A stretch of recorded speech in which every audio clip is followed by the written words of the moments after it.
Okay, we have the green bars, we have the live counter sticking up, so should now be live, which of course means welcome back to the Storytime Network. We are back with, hopefully, the final part of the Batman's villain/rogues tier list. Should be fine. Trying our best, okay? I mean, if we go down, yes, we've got some big names, but... It's probably the smallest batch of entries we've had. Yeah. I don't think it'll take us that long to go back through. But we obviously start with a big one first up. Fuzzy, do you want to do the honors of pronouncing it properly? No, just you do it. I don't want to blow up your spot, my spot. All right, Ra's al Ghul. Just do it. Ra's al Ghul. Yes. So, I forget, how old is this MFer exactly? In universe or like publication wise? Yes. In universe, he's like I think 500-600 years old. Publication wise, he's been around since 1971. So he's not that old, either way. No, Vandal Savage is much older, but Vandal Savage is a weird. We don't case. talk about Vandal Savage. Well, we're gonna He's have to on the talk. list. We're gonna have to talk him. about Vandal Savage at some point. Ah, there it We is. will. He's but on we the don't list. have to- But yes. Anyway, yeah. I don't know his exact age, but he's generally in most continuities depicted as about half a millennium old, give or take. And yeah, he's been around a while in the universe as well. He's an interesting case because there are a lot of indications of him being like a man of like his old era, the era he came from. Like, for example, his insistence on having a male heir, as well as just like being a pretty malicious dude in terms of like the extremes he'll go to achieve his goals. So, the thing about Vandal Savage, right, is that, Ghoul, is that, he is a product of his time, yes, but he also, in that way, has some redeeming qualities. Yes, he is of his time, but he is not irredeemably of his time. No, I mean, like, Oh, included in the values of his time are, like, his honor code and stuff. Right? Like, yeah. he's stubborn and inflexible, but that is sometimes to the benefit of the good guys in the world. Yes. Right? Like, again, it varies writer to writer, but generally, he is at least somewhat honorable. Yeah. He still does some fucked up things quite often. Oh, yes, no, it's like, he will absolutely do war crimes, but he will look you in the eye while he's committing the war crimes. Look, just because I'm committed to a plan that will wipe out roughly 90% of the world's population in the worst case scenario, doesn't mean I don't respect you for resisting me. Question. That kind of thing, yeah. How much are we docking him for the fact that he temporarily allied with the Nazis? Quite a lot. He was, so, okay. Here's the problem with a villain like him. On legacy alone, he would normally be an S. Yeah. So we need to start, like, looking at what we want to do with him after we, like... Make the deductions necessary, yes. Yes. Because we do also have to account for the fact, like, he is a very complicated figure for a number of reasons, not least of which is, like, his immortality, affecting his morality quite a bit. Yeah, immortality does things to a mofo. Yeah, some continuities like the Arkham games depict him as being like slowly losing his mind a little bit. Yeah, no, in that's the modern not... day. That's a lot of them, actually, because Yeah. that's just how that just makes sense. Yeah, You know? Like Vandal Savage is an exception more than the rule in the a lot of cases. But no. Vandal Savage did the Ben 10 Professor Paradox solution. Oh, he went so crazy he went back sane, right? Yes, he loops back around every now and then.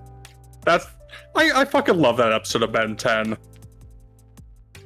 Such a good episode. Still watch Ben 10? No.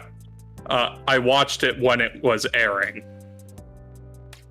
Okay, no, that still counts as at least partially watching it.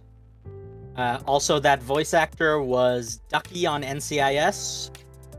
Rip to a legend. Anyway. Aw, damn. Make me sad again. Anyway, Ra's al Ghul does have a lot of interesting factors to him. He does have some redeeming qualities. He's not like an irredeemable monster like, say, a certain other asshole we put into S tier. At least in, like, the main comics continuity. Don't Joker is currently irredeemable monster territory. Listen, I was gonna say don't slander Music Meister like that, but you got ahead of my punchline. You're fading out there, Fuzzy. I don't know what to do about it. Sorry. That's fine. That's fine. Maybe just yes. get a better mic. Joker is. So that's the thing about the Joker. He's evil. Absolutely. That's it. I'm done. There's nothing to say about him. Like, there's no nuance there. There doesn't He's need to be just nuance a dick. there. Hmm. But yeah, Ra's is a lot more complex. The Joker hates Nazis. So here's the thing. He only stopped working with them after he found out, which suggests that if they had done the ethnic cleansing without telling him they were Nazis, Joker wouldn't have done shit. So I don't think that's a point in his favor. Joker's main reason for doing anything is because he thinks it'll be funny. So if he thinks that committing a massive amount of murder is funny, he'll do it. Unless the person is like a card-carrying Nazi and he knows it. It is kind of funny that not even Joker will touch Nazis. Yeah. But yeah, I'll give him that. So I don't think we can escape putting him in S just on legacy alone. He is too important to the series and the franchise. And we established that was a major thing. But I think on account of like that stuff, definitely put him right at the bottom. Seems reasonable. So what we're saying is that Music Meister tops Ghoul. Do you have to phrase it like that? Yes, of course I do.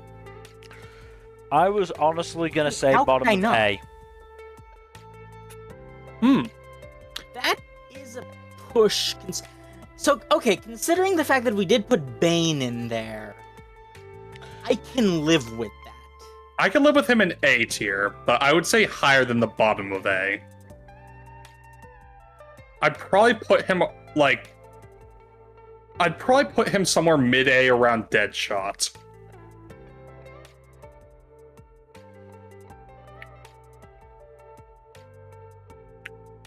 I will defer to Mill on this, actually.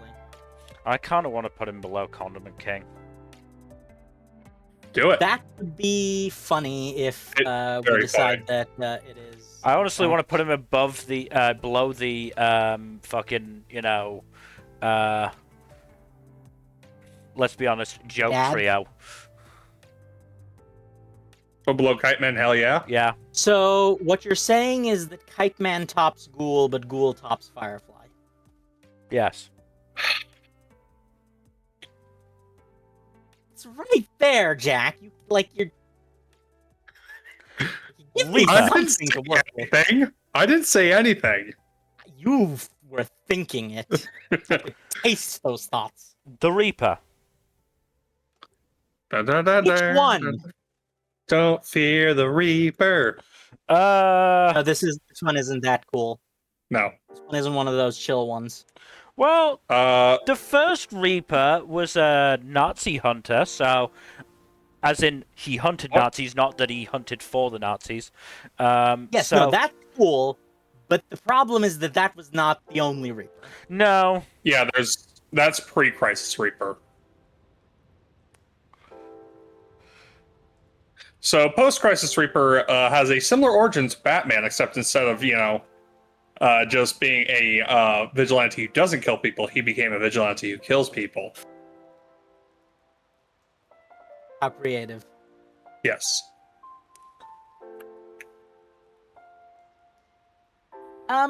Yeah, I think there's just not a lot to say about him. Like, I the mean, first it iteration is seems- cool.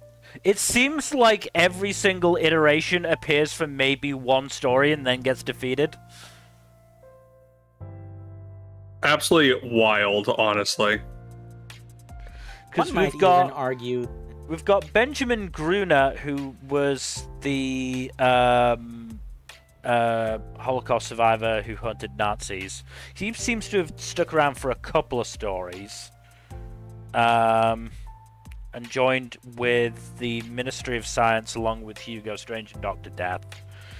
Then we had... See, that is not to his credit. No. Then we had Judson Caspian, who was basically just a dark version of Bruce. Though did manage to get Bruce to break his code against guns. Pretty wild, honestly. Then we've got fucking Joe Chill Jr., Yeah, that one's Okay. a wild one. but again, Yeah, I he can see appears where once. I can see And also what has been retconned out of existence by Infinite Crisis. We've got the I can first see new what they thought 52. they were doing with it. We've got first new 52 Reaper, who again seems to appear a little bit more often. We've got Reaper Prime, who seems to be a robot created by Judson Caspian's son. So this is the classic problem. There are too many. You're not wrong. And then we have an unnamed And- Reaper who was a member of the League of Assassins and got taken down by the Silencer. Which, if that's you, what are you doing with your life? There's so many different versions of this And not- character. So I think D tier, if not for the Nazi Hunter. Because Nazi Hunter, C tier. C tier. You think where in C tier do you want to put him? Is the question.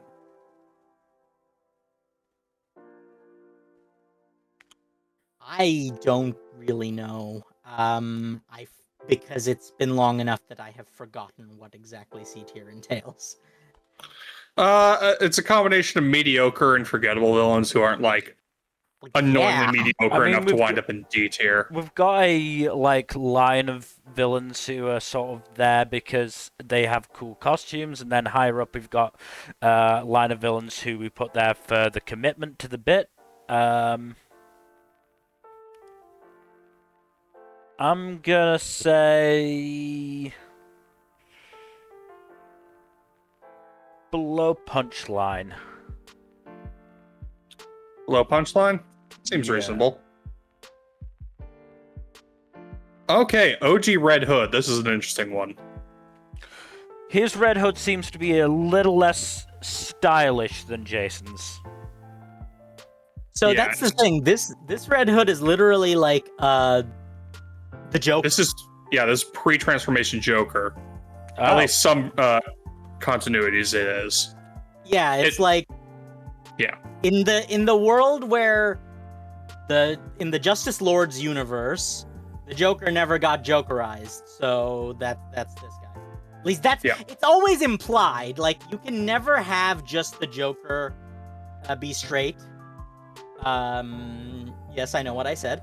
I wasn't gonna debate you on that. Yeah, so you can never just have the Joker be the Joker, even if he's not the Joker. So, like, you know.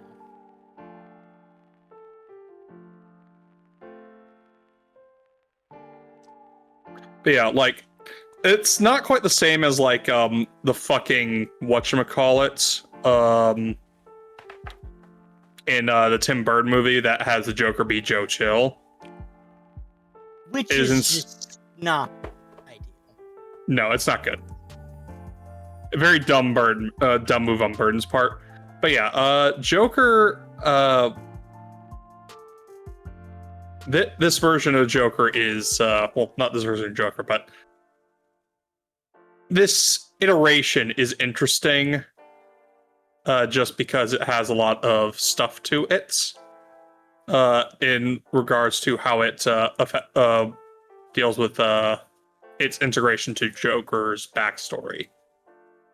Yeah, this is a bit more of a this is not a straightforward one, but it's also very straightforward because he's just like a good dude, right? Yes. Like he's mostly just it depends on the version, because some versions are like, oh yeah, I'm a robber, I am stealing from this bank. Probably the most well-known version would be the the Justice League animated version. Yeah. Right? Probably, yeah.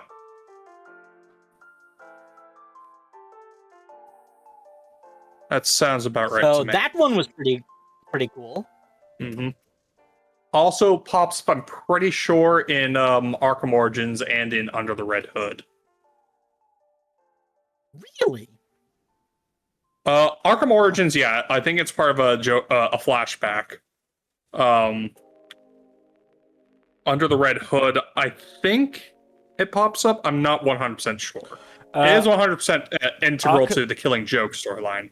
Arkham Origins, he is alluded to on a crime board. Okay. And Batman theorizes that it was several criminals. Yeah, that is part of the origin from the Killing Joke. Similar to Under the Red Hood as well.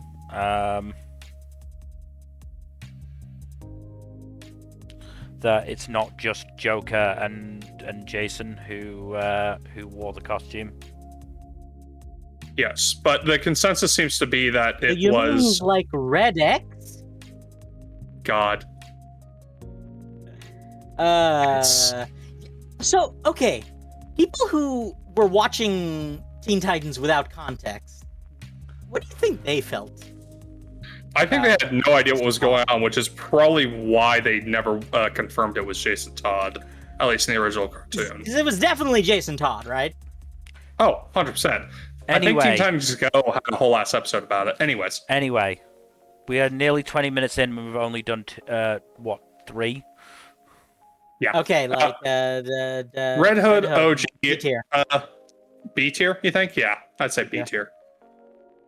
Where in B tier? You want to go right in the middle, just between Outsider and Duella Dent. Seems fair. The Riddler. Mill, you're going to have to stop. No. He's a prick, and his riddles are stupid. F tier. We are reserving F tier for the worst, most awful ones. He is awful. Do you know how much time I'm having to waste with this stupid fucking puzzles? I unironically do think he is like a genuinely one of the most evil people like in Batman, and that is saying something. It really varies, but based on the continuity and the writer is the thing. Well, yeah, but like generally he tends to be really bad. Oh, he's an asshole for sure, but like, I'm not out here trying to like hardcore defend the Riddler, but also like I do not think he deserves to be anywhere near the bottom list. And like just based on our standards, if we didn't put Al Ghul in F tier for associating with Nazis, we can't put Riddler in F tier. But he did murder Kite Man's infant son because it, like, just to make the Joker laugh, which is so many kinds of awful. I don't even know where to begin. Yeah. The thing is, Riddler is one of the original Batman villains. He's from 1948. Right, he like made a lot of sense as a campy Batman villain when in the like golden silver age of comics when, it was all Fu- camp. Funny thing, like during around the time of the Adam West show, he was basically Batman's arch nemesis for a good chunk of the Silver Age. Yeah, cuz that's just like he fits, right? That's just how it goes. Yeah, and he is like one of the big four rogues, along with Joker, Penguin, and Catwoman of that era. Yeah, so it really It'd be a makes a disservice to lot of just sense. plunk him to the bottom of the list just because you are annoyed with his incarnation, Mel. Yes, I will agree with that, sadly. Fine. We'll rank him properly. Don't get me wrong, I hate him. Just like on a number of levels. At the bottom of S, if you want to be, if you want, I'm Okay, not if we putting him didn't in put Al S. Ghul in, I'm not okay, putting well, him in that S. could be fair. we can put him in A if you want. Yes, A is more or less the best compromise we can make. I want to put him below Calculator in B. Actually, no. Below Jackanapes. No, No, that's No. even I think that's too much. he is a very important, influential figure in the comics in general. Not to mention, like, Also, he is why Calculator exists. yeah, he predates Calculator by quite a bit. Calculator is kind of a nobody comparatively. Wait, then whose Calculator's Heartless? I don't know what you're talking about. Kingdom Hearts. Oh. Huh. Fine. Where do you want to put him? A. It's top of not B. Really necessarily fair to put him. Well, yeah, okay, I can live with that as well. Top of B at lowest, I'd say, is fair. Any lower and it's just doing a disservice to the character and his legacy. I remember how That's much you... just- Yeah. I am going to acquiesce to you on that, Mill. Roxy Rocket. I believe she was also introduced in Batman the Animated Series. Huh? Specifically in the comics adaptation of Batman the Animated Series. The new Batman Adventures? Yes. Wait a second, wasn't she from Superman? She might have been. I remember there was a lady with a rocket in Superman. May or may That's not about have it. been her, but yeah. Yeah, she was introduced in the comics about a decade later. Or in the mid 2000s. Hmm.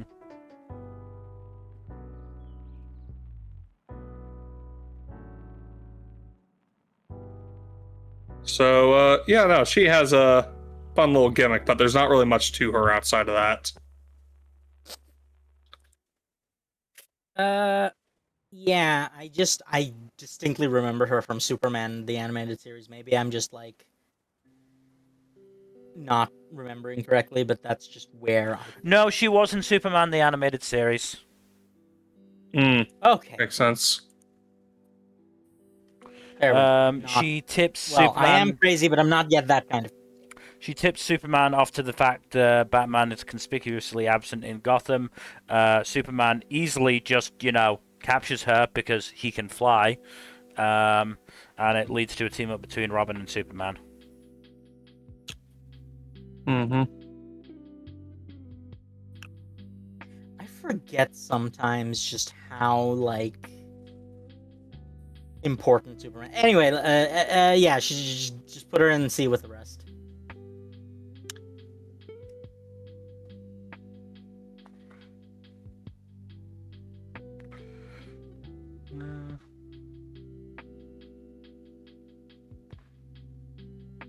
What do you think? Right above Jane Doe. Yeah. Yeah. Seems reasonable. Scarecrow. Scarecrow is also another interesting long-time villain. I'm trying to remember when he was Fall introduced. 1941. He is also Holy shit. Cillian Murphy. Long time one. Like that. Like I'm gonna be real with you. Cillian Murphy does a lot for Scarecrow, and he was good in like most of the Arkham sequels. I was gonna say, I think the Arkham series also does helps him. Yes. Interestingly enough, he started off as a one-shot villain before being brought back later on. In the 60s, yeah. Yeah. He's popular with comic writers for a good reason, because he has an interesting gimmick. Mm-hmm. And one that's one that's easy to, maybe not take down Batman, but certainly, stop him for a portion of time. Mm-hmm. Also, he was a member of the Legion of Doom in Super Friends. Yeah, I have been watching a lot of solid JJ recently. Mm, He was voiced Familiar? by Jason Mantzoukas at one point? I don't think so. Mm-hmm. When? Lego Batman. Oh, that makes sense. Specifically, the Lego Batman movie. No, that makes sense. Yeah, that does seem like the type of thing Jason Mantzoukas would absolutely do for free. Yep. Scarecrow apparently retires in the DC animated universe. Oh yeah, a lot of forgot things about happen in the DC animated universe. It's a whole deal. Mm-hmm. But yeah, so Scarecrow needs to go in S tier, I think. He's just absolutely. That's fair. That's very fair. So the thing about Scarecrow, he's hard to get wrong because Scarecrow is not the villain. He's really the big bad, yeah. The Scarecrow, whenever usually Scarecrow is the medium and the villain is Trauma. Yeah. Mm-hmm. And well, we are fans of people who get into some stuff involving that, so Funnily enough, he has developed fear of bats after his encounters with Batman. Mm-hmm. Also, apparently, he is considered a reasonable wielder of a Yellow Lantern ring. Though I think part of it was because Batman was unavailable at the time. Well, yeah, he is. It's like saying Doctor Doom is second to Doctor Strange, as in he would literally be the Sorcerer Supreme if Strange wasn't around. Is that sort of deal, right? Mm-hmm. It's not like he's just some dude. He is literally fear is his thing. Yeah, he's literally the only person better at wielding fear on Earth than Scarecrow is the goddamn Batman. Mm-hmm. Which just makes complete sense. Oh, absolutely. It's kind of, again, that is also Batman's whole thing. It's the whole Dark Mirror thing, huh? Man, I haven't watched Black Mirror in a hot minute. I would probably say somewhere around Penguin, Freeze, and Clayface. Yeah, I'd say probably... He is in that ballpark of just very solid. Yeah. I put him above Clayface, because we get a lot more iterations of Scarecrow, and... He's also just more of a straightforward villain, which might be a plus in this tier list in particular. Yeah. Alright, now back into some more obscure ones. Scorpiana. A recent villain from the late 2000s. Specializes in poisons. She's Argentinian. Interesting. Is that culturally insensitive? Well, no, she is during the Batman International phase, so Yeah, she's she's mostly a villain to El Gaucho. No, but like in the sense that is there a stereotype? I'm not familiar with this. She Those seems to stereotypes. be the El Gaucho version of Catwoman. Okay. I mean, goals, I guess.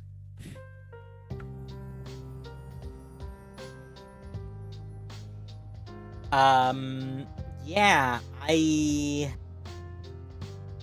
just not enough, like, She's information. just not appeared that often. So C, I would say. Yeah, no, I agree on that. We'll put her with the rest of the people with pretty cool costumes because she seems to have a generally cool costume. But yeah, I'd say probably around like, yeah. So, have we had the supervillain lady costume discussion yet? no, But we probably should.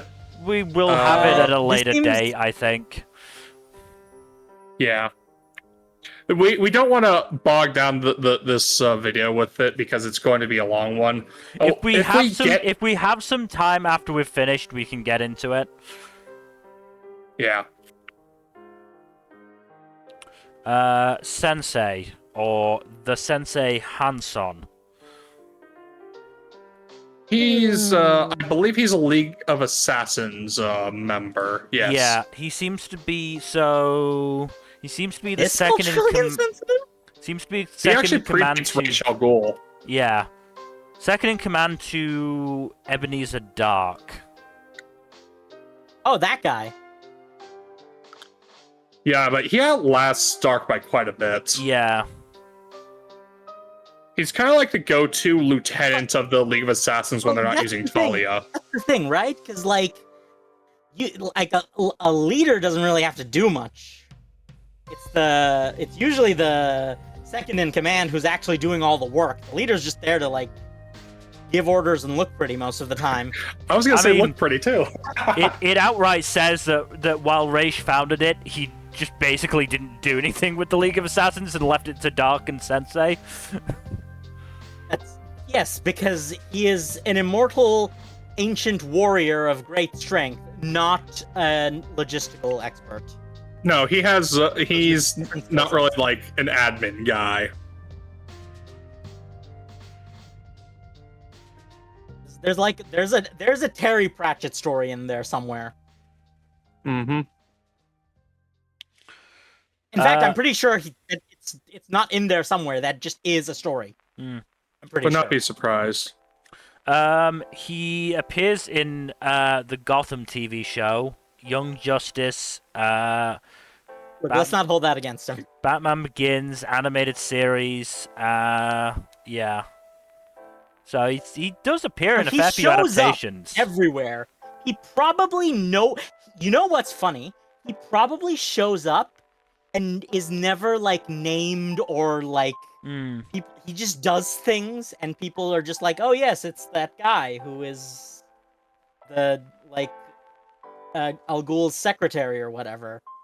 That's like, which is kind of sad and says a lot about our society, what we prioritize. But that's a separate conversation. But yeah, he just shows up everywhere because like everyone knows that if you left it to Al Ghul, the League of Assassins would not last a single fiscal quarter.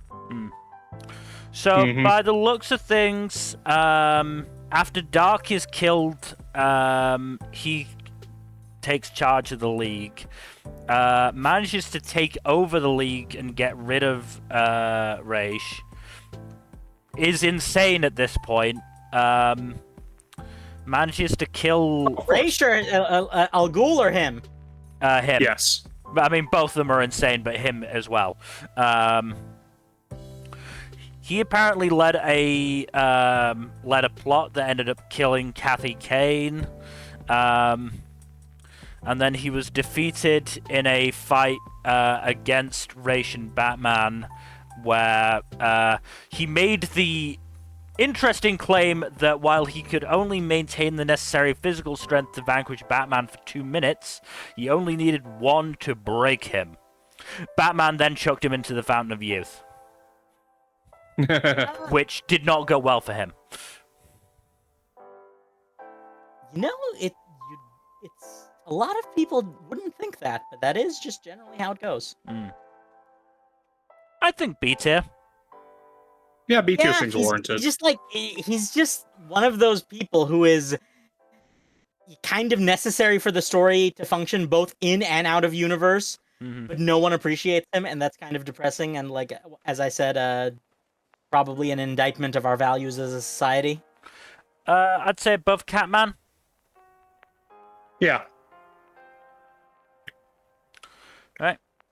Shrike. Hannibal Lecter? I don't believe so. Is it maybe this has been misspelled from Shriek? I believe Shrike is also a villain name, so like I'm pretty sure there is a villain named Shrike, whether or not this is him. Right, let me check the DC. There does exist a villain named Shrike. Let me check the DC wiki, because Batman wiki is not turning anything up. Also, shrikes are some really like metal birds. For those of you who are not aware. Yeah, I found them on the. Yeah. Found them.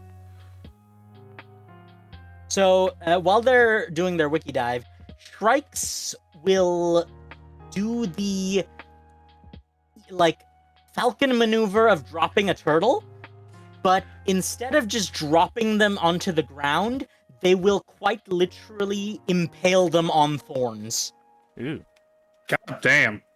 Also, this guy is a member of League of Assassins and more of a Nightwing villain than a straight-up Batman villain.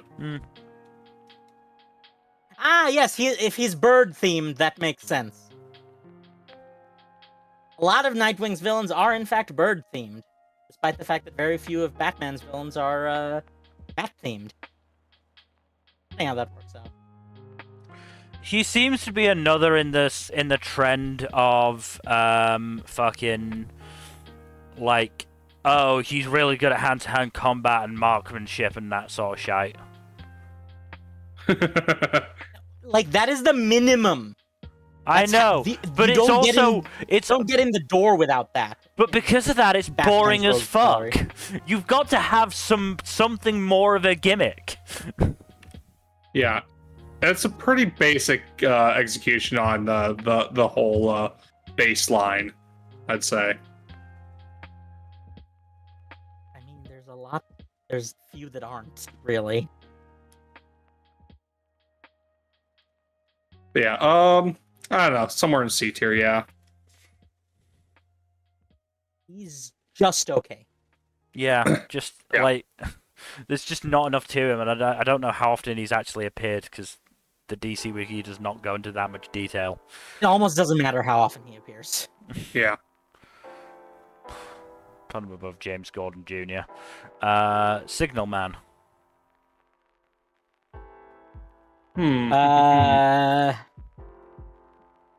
don't know who this is, just real talk. First appeared in 1957. Silver Age villain, yeah. Small-time criminal who is convinced that he needs a gimmick to hit it big. Inspired by the bat signal, he becomes the Signal Man, using signals, signs, and symbols in his crimes, but is inevitably defeated by Batman and Robin time and again. A tier. No. For a brief time, he changes his modus operandi and, inspired by Green Arrow and his foes, commits crimes as the Blue Bowman. Okay, so He's was 100%. there. He's 100% going in at the very least top of seat with the commitments, with the committers. He's very self-aware. The problem is that self-awareness comes in the form of like not committing to one bit, and that, like, he doesn't have the passion. He doesn't have the passion for glory. It's the job for him. I think that does make him a little bit worse. Mm-hmm.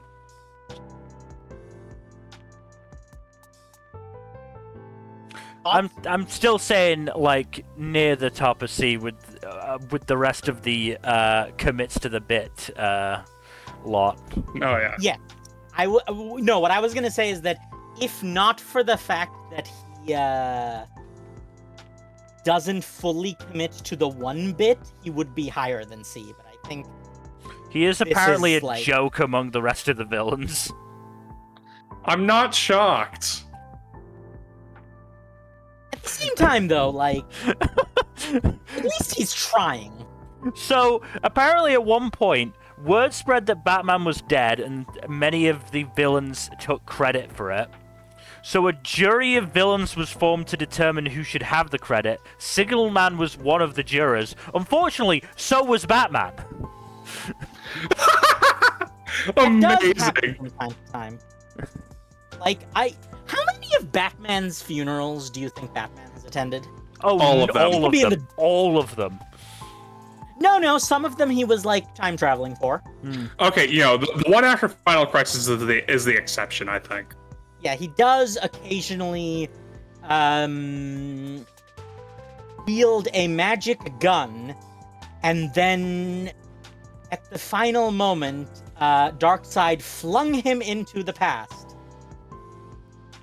Insert banging soundtrack here. No? Back to the Past, Samurai Jack, yes. He Yes. managed to steal the bat bow at one point. Amazing. I think Alfred might have just let him have it. I think that might have been it, is like Alfred just saw the like intruder alarms going off and was like, "Oh, Signal Man. He's been going through it lately. We should I mean, he was remember to like be mindful of that." in that caper. He was hoisted by his own petard because he ignored a bellboy and steered into a shoal and got captured. Amazing.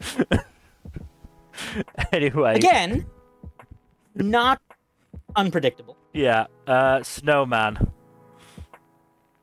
This seems like a knockoff Mr. Freeze. From 1981. No, he has a half-human, half-Yeti, dude. So Snowman in the abominable sense. Yes. Yes. Also, I think he's not a very long-term villain. He doesn't have a lot of appearances, to my knowledge.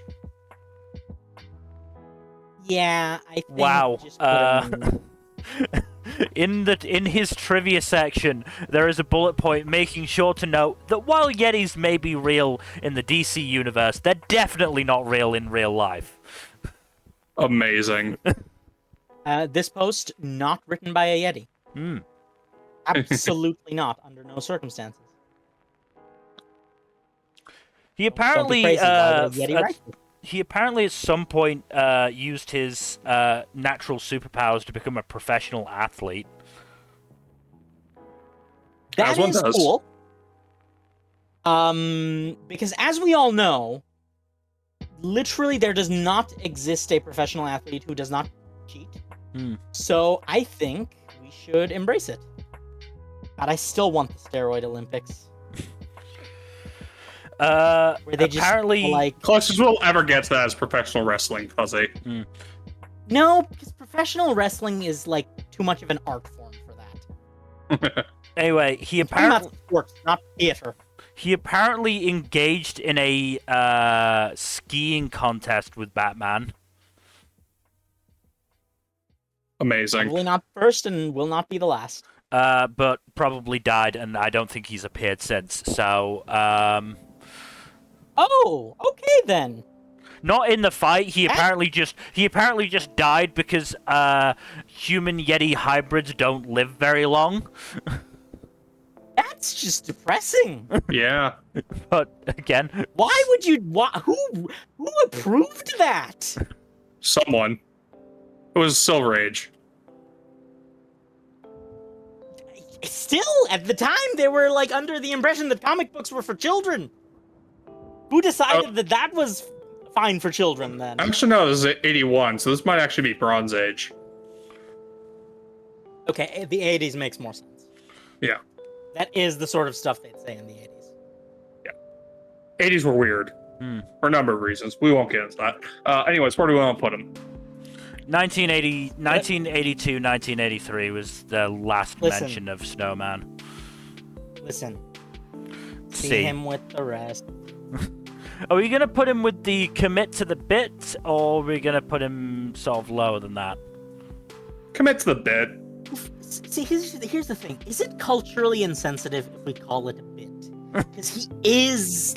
That's just his species. Yeah.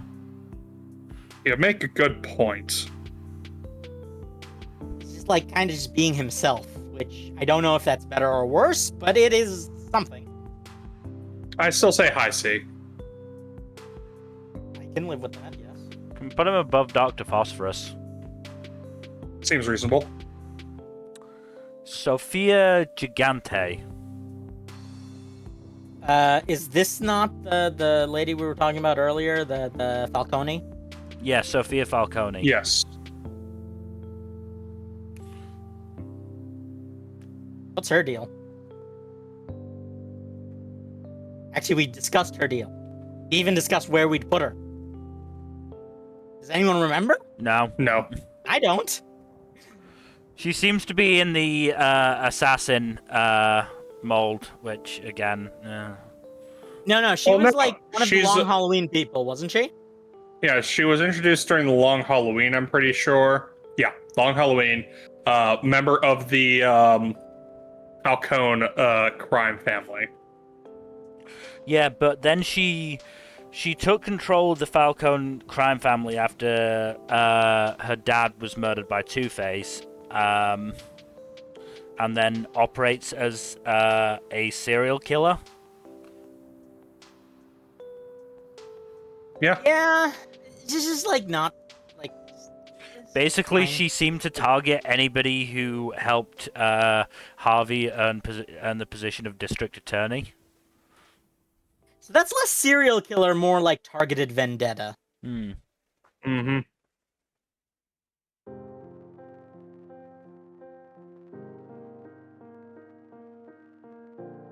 What are y'all thinking?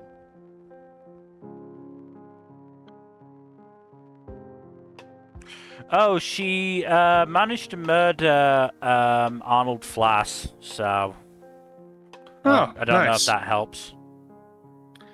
Props for that, I guess. How much of an achievement that is exactly? But sure, I guess. Mm.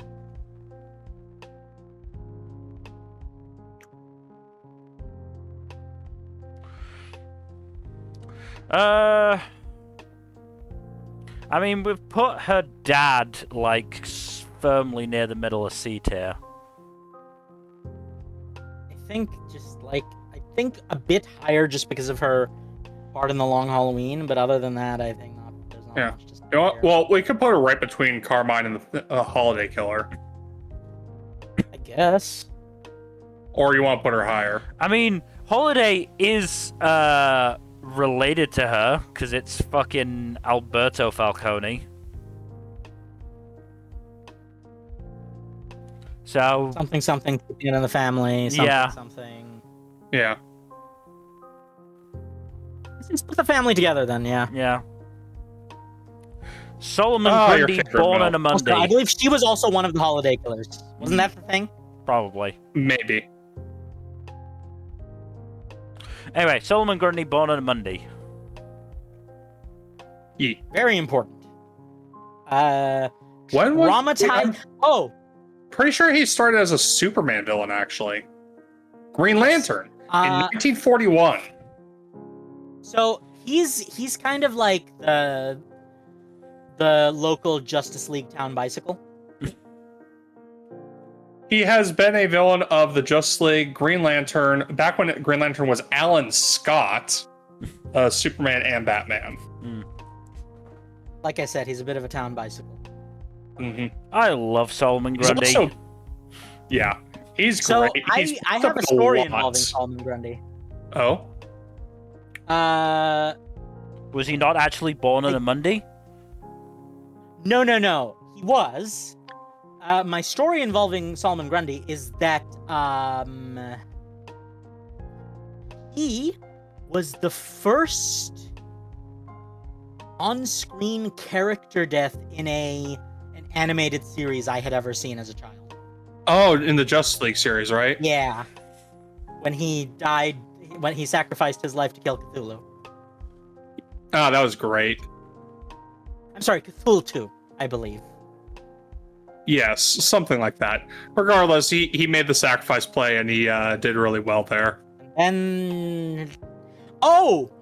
No. I have an even earlier history with Solomon Grundy. Oh? The nursery rhyme traumatized me as a child. Really? Okay. Yeah, because I'm just like, oh god. He was alive, and then he was dead. It was like Baby Fuzzy's first taste of mortality. Makes sense. You know what I'm saying? Yeah. Is the idea that someone who was once living can just be dead in the same week. Oh, yeah. Like, obviously, I didn't learn the nuance at the time, so I thought it was a days old when he got married, but, like, you know what I'm saying. Yeah. Though, depending on if he was royalty, that is actually a non-zero possibility. Royals are weird, yeah. Royals are freaks like that, yeah. You don't have to sanitize them, you can call them what they are.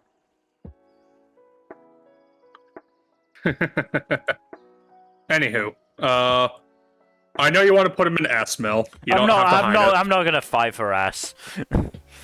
I will. You were outvoted on S. He deserves at least top of A, if not S. All right, I'm happy to put him in S. I mean, he's no music meister, but he's definitely in S tier. Yeah. He'd be the gatekeeper for S tier, maybe. Yeah, that seems reasonable. I'm happy to put him you're bottom not of as S good tier. or better than Solomon Grundy, Born on a Monday. You do not get into S tier. Mm-hmm. Spellbinder. Which one? That's been a question a lot of these streams. So the thing is, as huge as this tier list is, the funny part is that it could have been so much bigger because a lot of these are legacy characters. Not even that. Like, there's about, 50 or so on just the fucking TV tropes thing that are not here. It could have been 200 plus entries. Easy. Now, who would do a 200 plus entry villains tier list? Who would possibly be that tier list? Tune in on Saturday when we do our anime villains tier list. That's gonna be fun. There seems to be only the one Spellbinder by the looks of things. This is OG Spellbinder from the 60s. Who was okay. I will say this. It's not necessarily the comic version. Spellbinder is just such a common name for a magic-themed villain. Yeah. This might be a version from the Batman. So I think no, the image is from Batman Beyond. Batman Beyond. Okay, yeah, that makes sense. Oh, are we counting Batman Beyond villains? No, I think that's just the image they found for this. Okay. I mean, wizards, also, Spellbinder was in the Batman as well. Yes, he was. So I was also right. Wait, the movie? No. The animated series from the early 2000s. Okay, right. Because there's two The Batmans. You have to be a bit clearer on that. Okay, the only villains in the movie... Yeah. He apparently replaced Mad Hatter in the animated The Batman.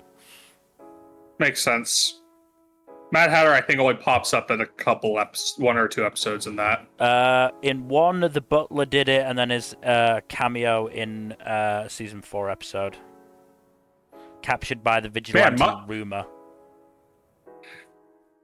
I am just getting really good off-the-cuff guesses on my knowledge of this shit.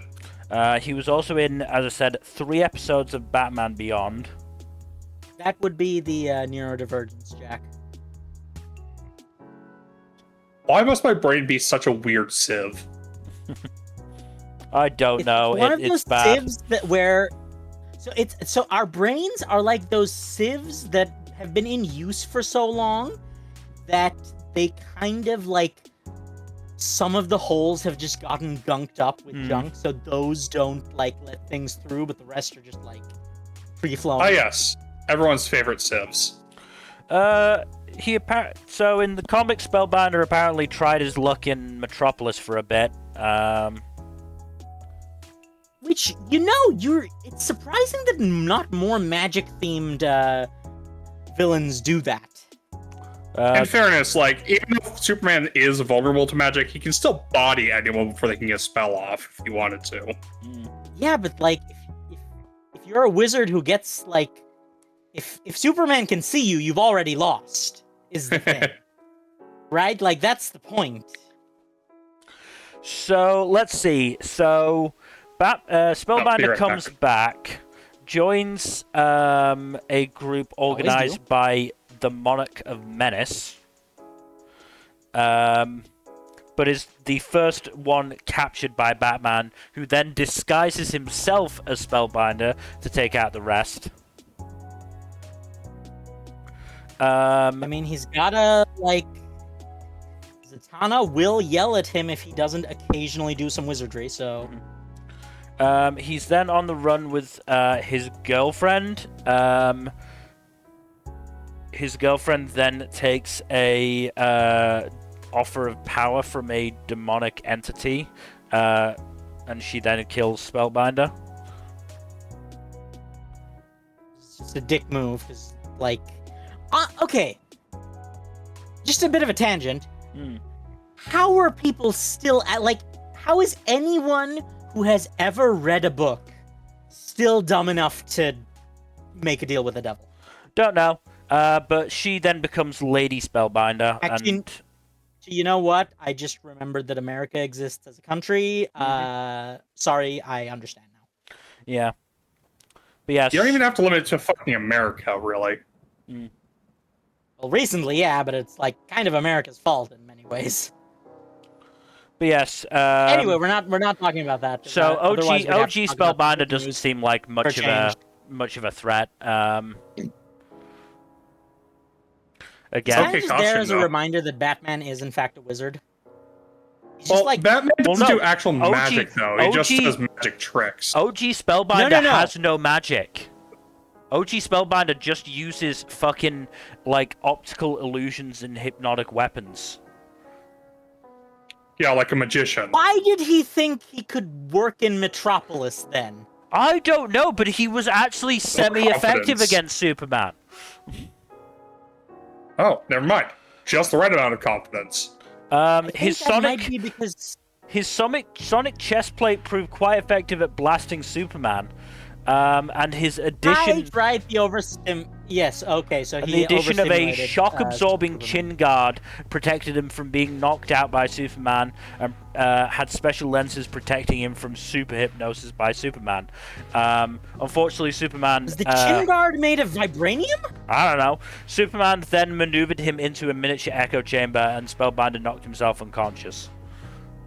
Amazing. Also, you know it's Silver Age because they just added super in front of the of a power and slapped it in Superman's arsenal. It's amazing. Listen, the Silver Age is the only reason. Silver Age and comics writers being not understanding scale is the only reason Superman loses to Goku. You mean beats Goku? Or Superman beats Goku, yes. Anyway, between Reaper and King Cobra, I think. Sure. Also, side note, Batman is in fact a wizard. He just canonically does know at least one nuclear supercritical anti-Superman spell. Right, he just doesn't really use doesn't it like ever. It. He just really would prefer not to use it because the problem again with Batman is that he understands that supernatural powers exist. He understands how easy it is to gain supernatural powers, and he understands that he cannot be trusted with supernatural powers. Mm-hmm. That is Batman's whole thing. Is like, yep. literally, he probably has 6 different methods of attaining literal godhood in his utility belt at all times. He just never uses them. Anyway, Anywho, let's move on to Swag Man. Yeah, the Swag Man, who seems to be more of a Robin villain. Mm-hmm. Specifically, Tim Drake. Damn, Batman, stop stealing your sidekick's villains. He's also an enemy of the Australian hero, the Ranger. But is it the Lone Ranger? No, the Dark Ranger. Darn. That's just so much worse. His abilities is guns. That's not Makes sense. common. First appearance was 2008. He was also in The Brave and the Bold. Nice. The Knights of Tomorrow. He's also Australian.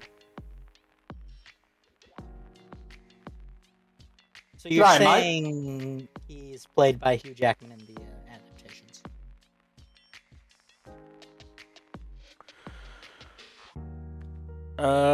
Who is he voiced by? It does not say. Why doesn't it not say? Off the top, like, there's several possibilities off the top of my head. Because, you know, that's just, there's certain voice actors who do a lot of roles in these things, so it's But probably you're- one of those people. Your audio is fluctuating wildly. That's because I'm not speaking very loudly. Because I'm sleepy. He is apparently only a cameo appearance in that episode. It is also an episode where apparently the Joker dies. Huh. Real shit. Talking. Batman and Catwoman also apparently die. Damn. They do that occasionally, yes. I don't know what this episode is about. Apparently the main villains are parademons. Sounds about right. So, like, Batman and Catwoman, like, just occasionally faking their deaths. Do you think it's, like, a fetish thing? They got off on that, or, like... Nah, probably not. I think it's more of just a shits and giggles type thing.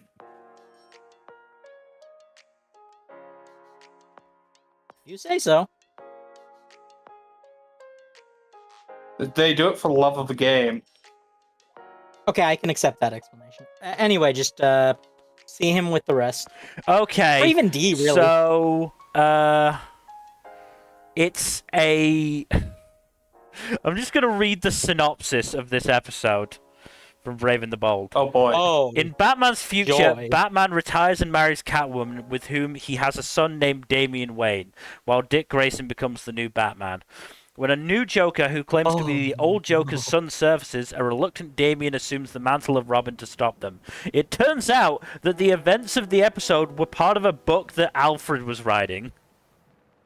oh no! Oh, Amazing. okay, so the fact that Alfred canonically writes that is canon, that Alfred writes real person fan fiction of the Batman. Yeah. Yes. That's just true. That's hilarious. The interesting thing is that so we know why. How do you think Damian feels about the fact that Alfred headcanons Catwoman as his mom instead of Talia? I don't know.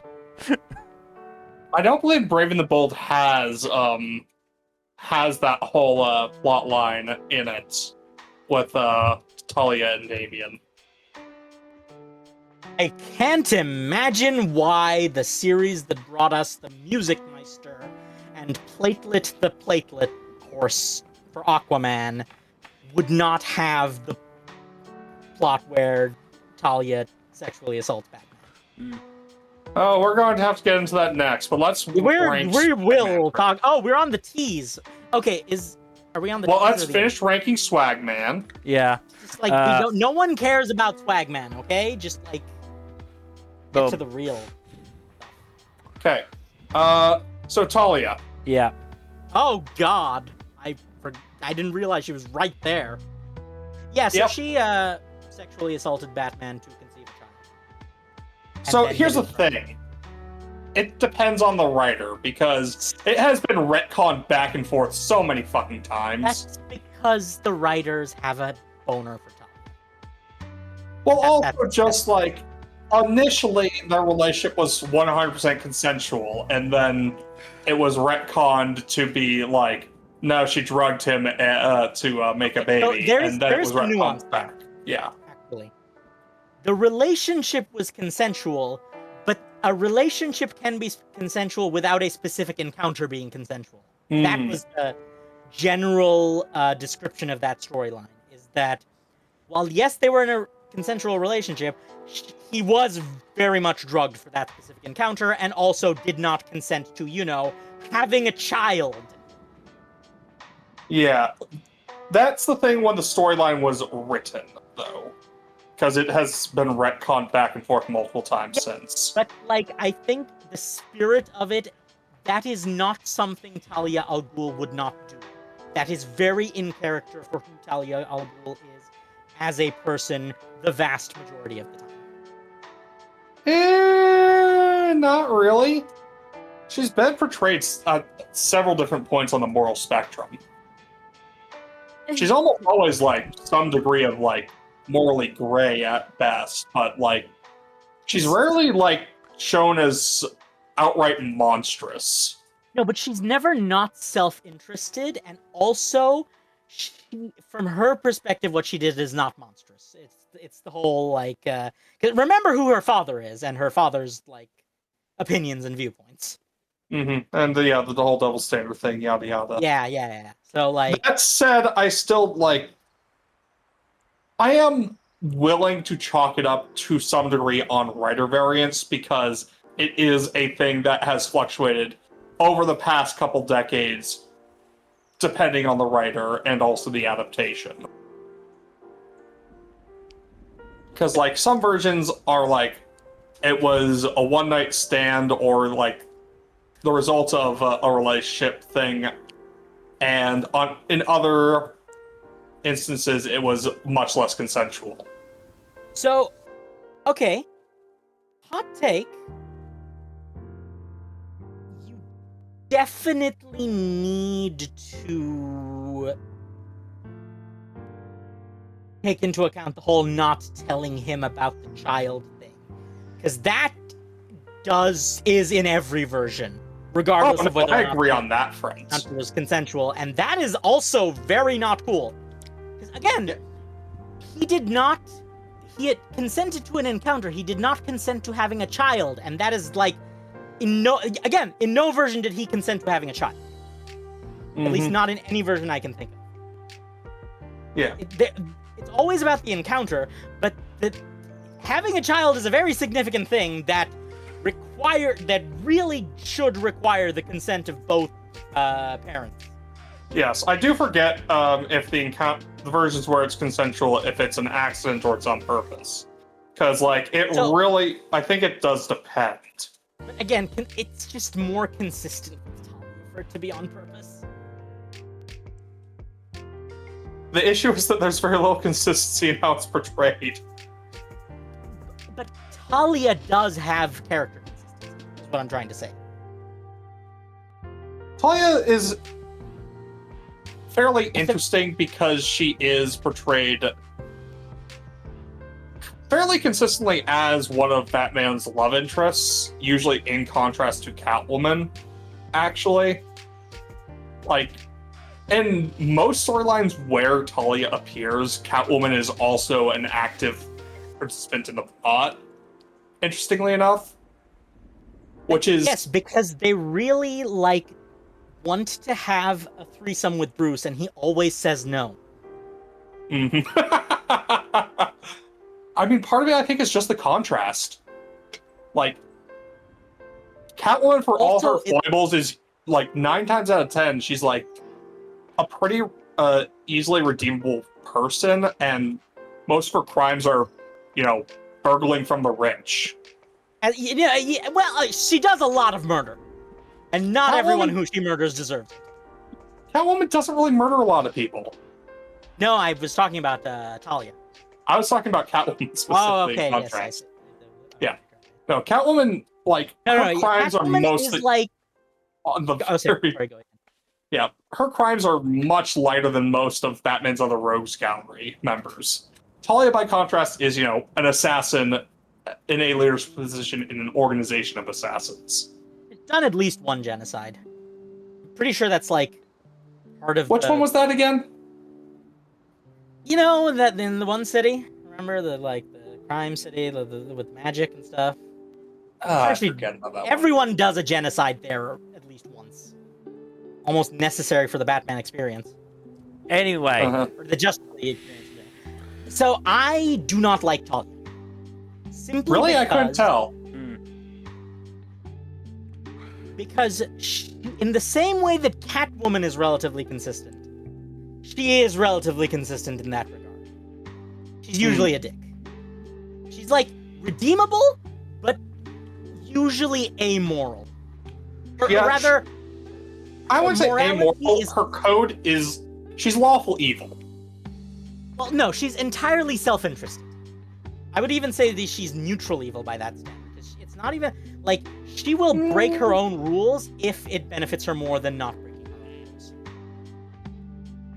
She doesn't really have hard and fast rules. That's why I say she's more in the neutral evil zone. She's much more consistent on her rules than a lot of other villains in the Rogues Gallery, though. True, and so is her dad, and her dad worked with Nazis. Her dad is also a misogynist. Yeah. And as a result, she has a double standard on that. Which is just not okay.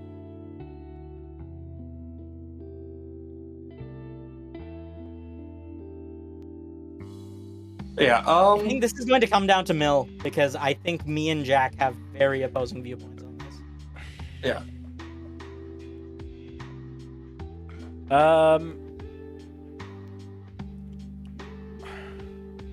I'm guessing, Jack, you think S. I wouldn't say S, I would say A. Probably mid A to high A. Fuzzy, where would you put Talia? Listen, for me, that crime automatically warrants F tier. And so Raish you didn't. are going to have to be the decider. Raish worked with Nazis, and you weren't willing to put him in F tier. I mean, I am willing to put him in F tier, but I know it would get pushback, which is why I didn't. But you didn't say that! You argued against me saying maybe he should go lower. That's because I'm sleepy. I'm going to pull that excuse continuously. But no, okay, I'll put her in wherever. I will abstain from this particular vote then. I'm fine putting Talia lower because of that, but there should be an element of consistency. I'm okay with, in that case, moving both parent and child into the same tier. I'm okay with that.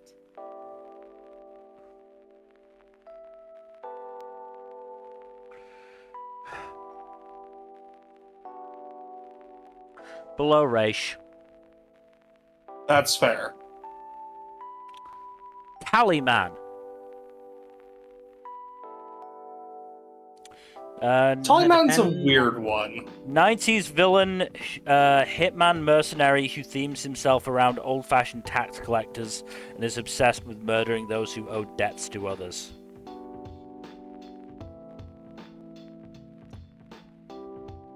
So he's a cop. Also has a very interesting art style, at least in his initial run. because he tends to get very distorted artwork along the lines of, say, huge fucking teeth. Yeah.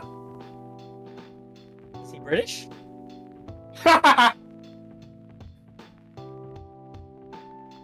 Listen, I apologize, but it was right there.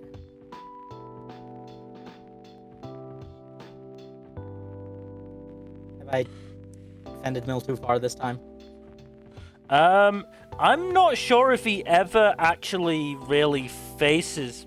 Certainly in his initial appearance, I don't think he ever actually faced Bruce.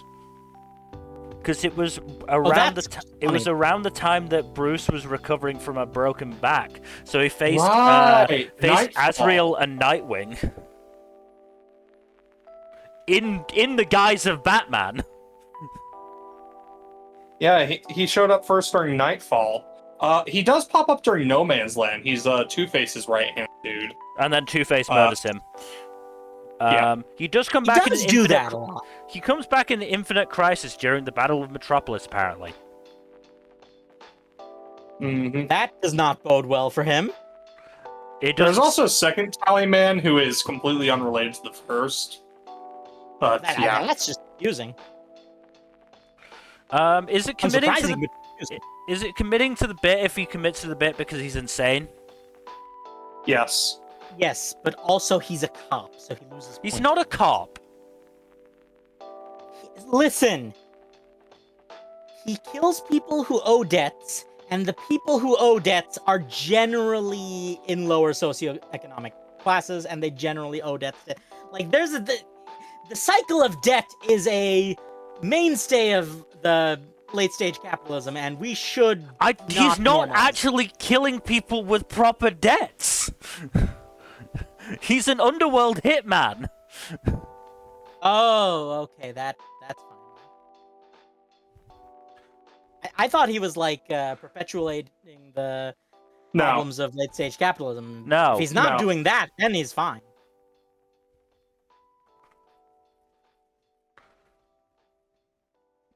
I'm gonna put him below Signal Man. Fair. Oh my god, 10-eyed man. Okay, that's an interesting reaction. So I remember 10-eyed man especially from one of the cold opens in Brave and the Bold, where Batman defeats him by throwing a cactus at him, right, forcing him to catch it, and his eyes are on the ends of his fingers. So he stabs himself in all of his eyes by catching the cactus. Listen, Bruce doesn't kill people, but you can do a lot of things to a person without killing them, and he is very good at all of them. Yes. I mean, it's in the Brave and the Bold. It's not played super seriously or consequentially, so yeah. I feel like I don't remember that episode, and I'm glad I don't, because I think that would have traumatized me. Because ice stuff, I can't. I'm sorry. Yeah, I can't. no, I understand. I'm trying to decide whether this is just a typo, but he apparently becomes a Man-Bat villain? What? I think it's a typo, but... Oh my god, that's amazing! No, he does become a Man-Bat villain! So, are we thinking B or A? I'd say B. He's still funny. He's still very interesting, just by how weird his gimmick is. But yeah, I'd say high B. I'd probably put him below Eraser, though. In Prime of Continuity, 10-Eyed Man learns some magic spells. Amazing. Again, more people in the DC universe should just do that, because apparently there's not really a barrier to entry. Like, full disclosure, anyone in the DC or Marvel universe without superpowers is basically just not trying hard enough. Also, just to This is a Silver Age villain, just to be clear. If it wasn't clear enough already. I would not have guessed, considering the fact that he showed up in Batman: The Brave and the Bold. Yeah, I know, it's really hard to guess. Shocking. Mm-hmm. What will they come up with next? You'd be surprised. So I'm gonna say above Gorilla Boss. Seems reasonable.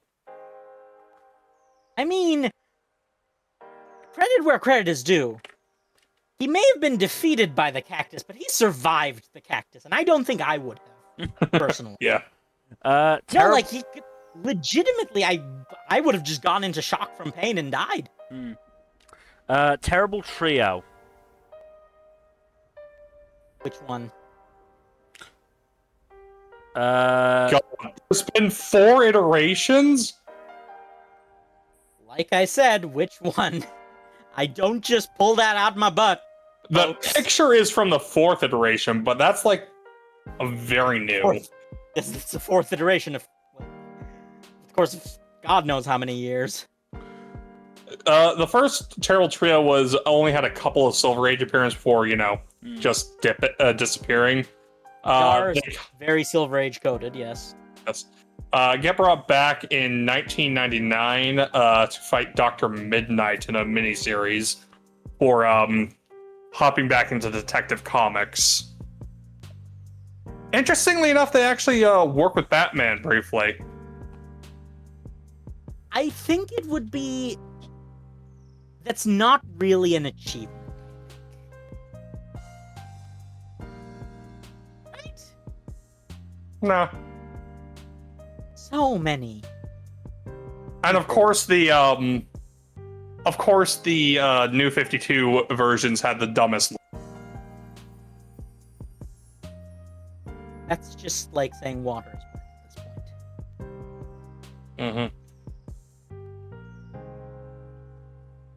And the Rebirth version are a group of schoolgirls. Okay, I'm really glad I didn't say what I thought. What? Am I looking at a different Terrible Trio? Because I'm not seeing any of this. Might be. Well, the also, very first Terrible Trio, I'm pretty sure, was Dr. Midnight villains. Okay, when you say schoolgirls, do you mean high school or elementary school? There's a big difference. Students at Gotham Academy. So high school. Okay, that's a lot. I think. Interesting.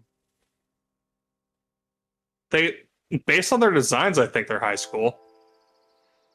That is not a good metric, my friend.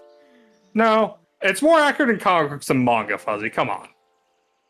You say that, but the Judas contract happened. Ugh. Don't remind me.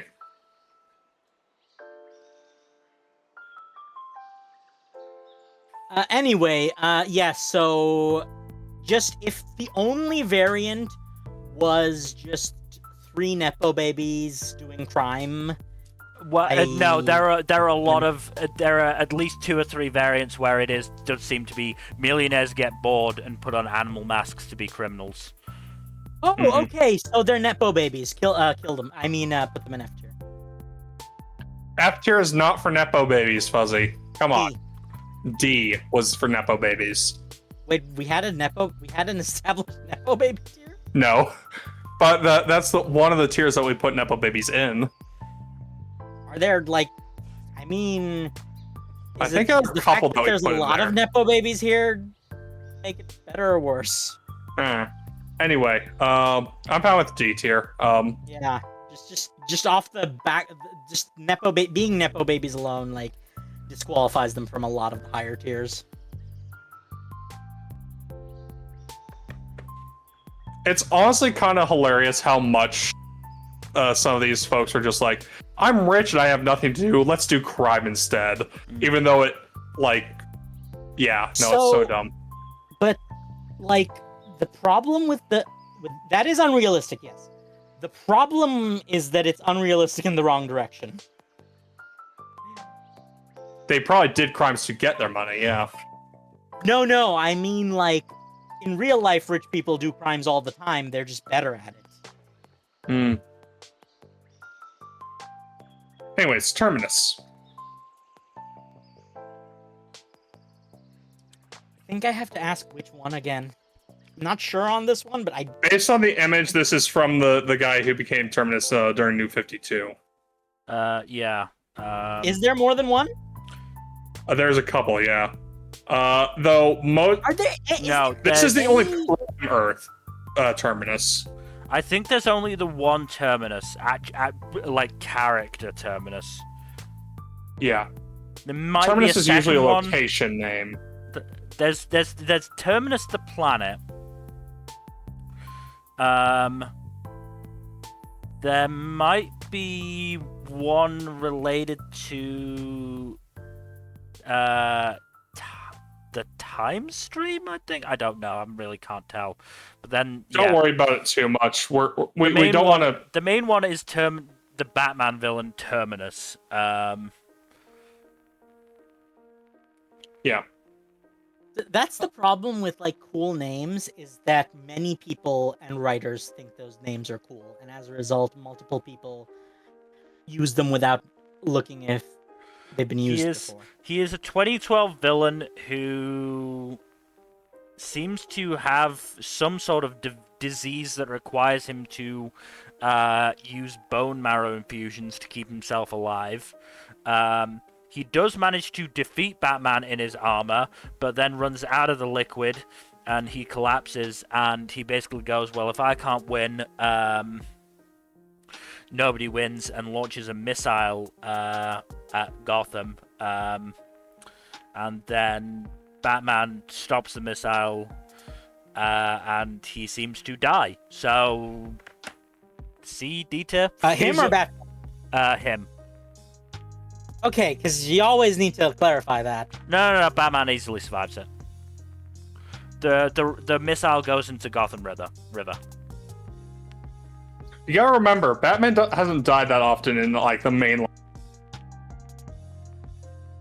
He's died enough in the mainline stuff. He hasn't actually died, as in. Okay, yes, that's fair. The fact that we have to make a distinction is by itself. Yes. Yes. So, above failsafe, Above failsafe seems reasonable. the Batman who laughs. Okay, Fuzzy, get your rants on. He is. I can yap about this character. Jack, do you have thoughts on this character? 'Cause I do. I have not read Dark Knight's Metal, so go ahead. So he is in the end defeated by Batman, Wonder Woman, and Superman riding to battle on a Joker dragon. So there's that. Amazing. That's pretty metal. Yes. So you know how the Darkest Knights are the Justice League, but they're all Bat-themed heroes. Like they're all Batman who went evil. Yes. yes. So the Batman who laughs killed the Joker, and subsequently immediately got Joker venomed. And that also has one of my... So, after he got Joker venomed, he did kill the Bat family with an AK-47. Which is pretty good. God damn.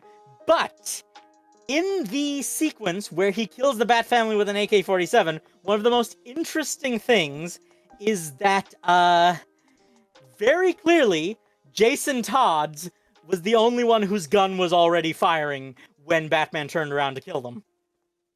So, Jason had his finger on the trigger the entire time they were having that pre-heel turn conversation, which is So he very knew funny. something was up.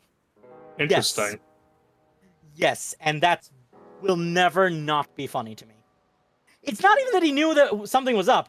He just had his finger on the trigger just in case. And immediately pressed it. Immediately. I mean, under the circumstances, can you blame him? No, but it's still funny that they include... Like, that's one of those things that, like, is proof that, okay, people did somewhat care about like Darkest Nights because they included details like that. Yeah. But so yes, he then killed the world. We are the world. We've established that I don't think we're allowed to sing that song in some Anyways. certain context. But yes, he did kill the entire planet, including Superman. God With damn. bioweapons this time. Fun kinda war cool. crimes. Like when I say genocide, I mean the literal entire planet.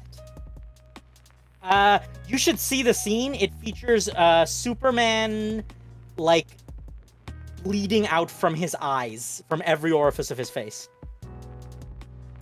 as he like crawls towards the Batman who laughs. It's incredible. So in summation, the Batman who laughs is hype moments and aura. Noise. It's kind of the DC Superman. Make of that what you will.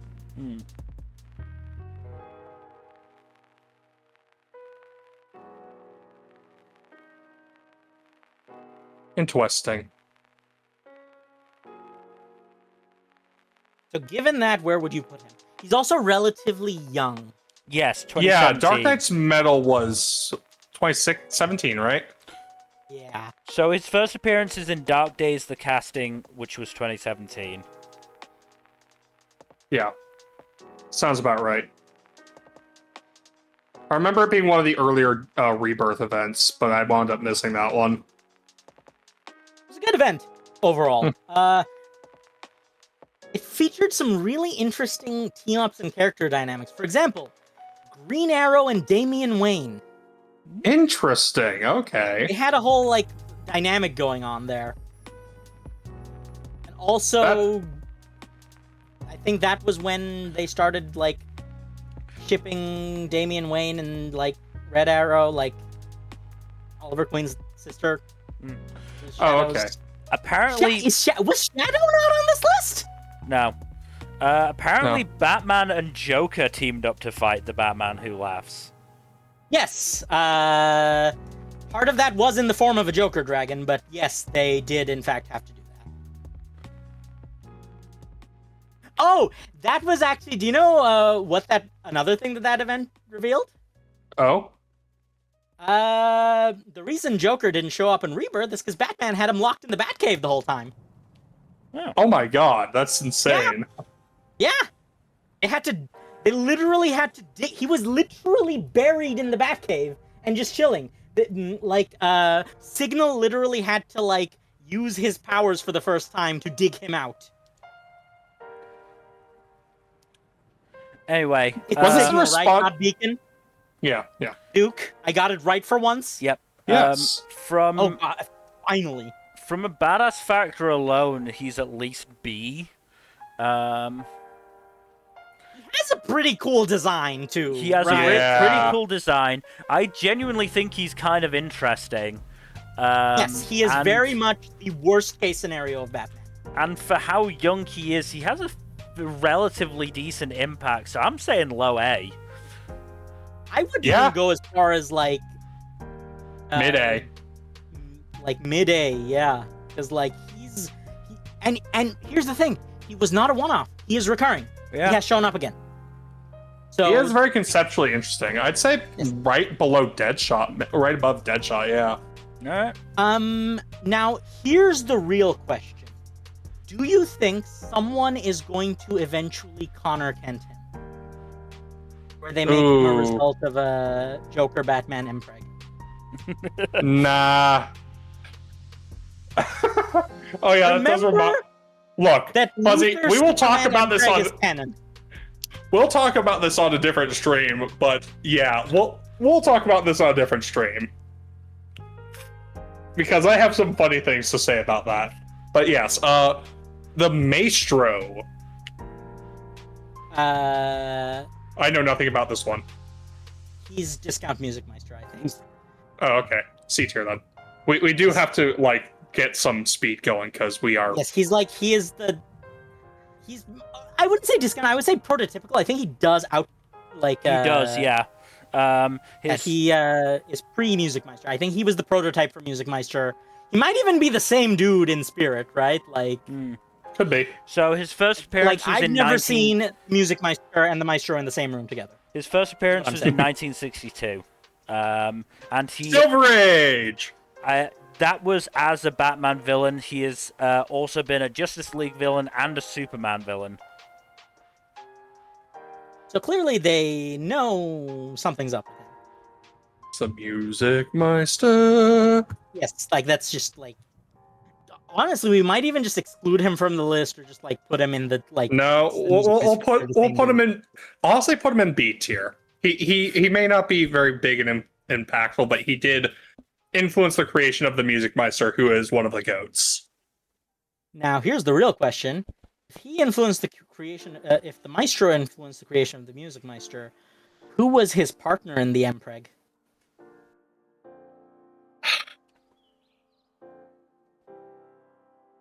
Anyway, committing to the bit top of C. Okay. Yeah.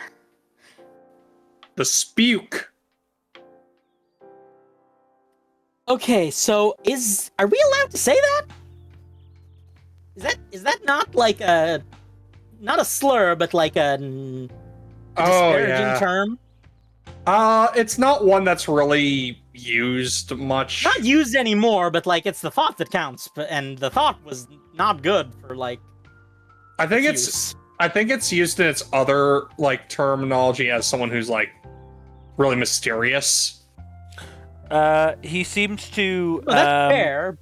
He seems to use his escape artist abilities and special effects to commit spectacular crimes, make people believe he was a real ghost. He is later beheaded by Damien. He's a Scooby-Doo. Oh, oof. For the Scooby-Doo crossover, is what you're saying.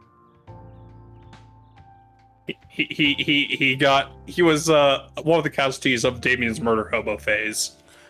He apparently initially started out as basically helping imprisoned people escape. Were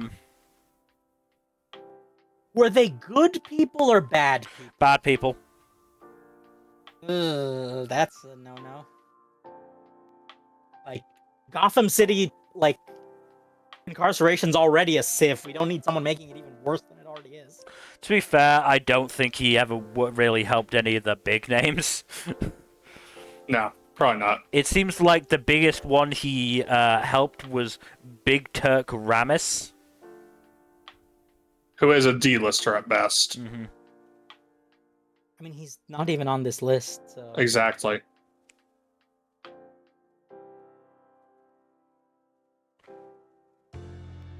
But yeah, he apparently stole the Batmobile. Like, behind Bruce's back. Amazing. I mean, it's been established that that's not necessarily difficult. No, Batman was literally right fucking there, and the spook stole it. Yeah, but Batman's like got a lot of stuff to do, and he's got like 9 Batmobiles. He doesn't really pay that much attention to Batmobile security. But yeah, I still think this is silly.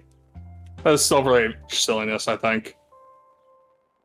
It's just I have some apprehensions about the name, but like I can understand the reasoning. Yeah.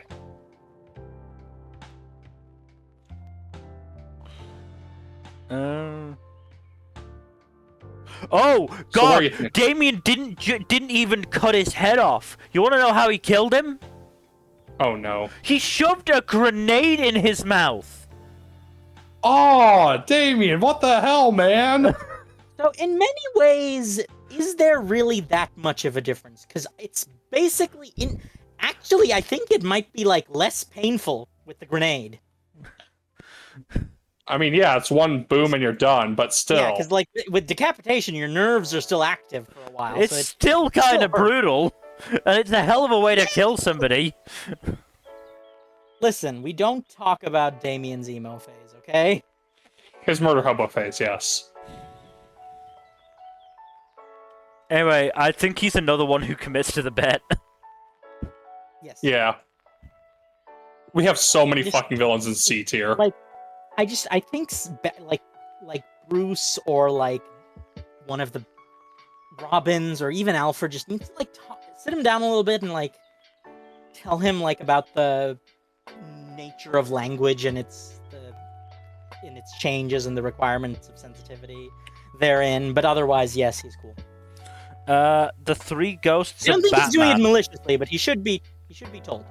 The three Huh? ghosts of Batman.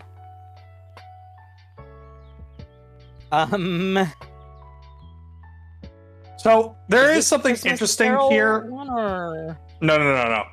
These are made by Dr. Hurt. One of them is Bat Devil, who would later become the second app. Yeah. So basically, collaboration between GCPD and Dr. Simon Hurt in an effort to replicate Batman. You've got Bat Cop, Creative. who was half beaten to don't death get by me the started on Joker, that. thinking he was Batman. Real Batman saved him, and then he non-fatally shot the Joker and ran off, never to be seen again.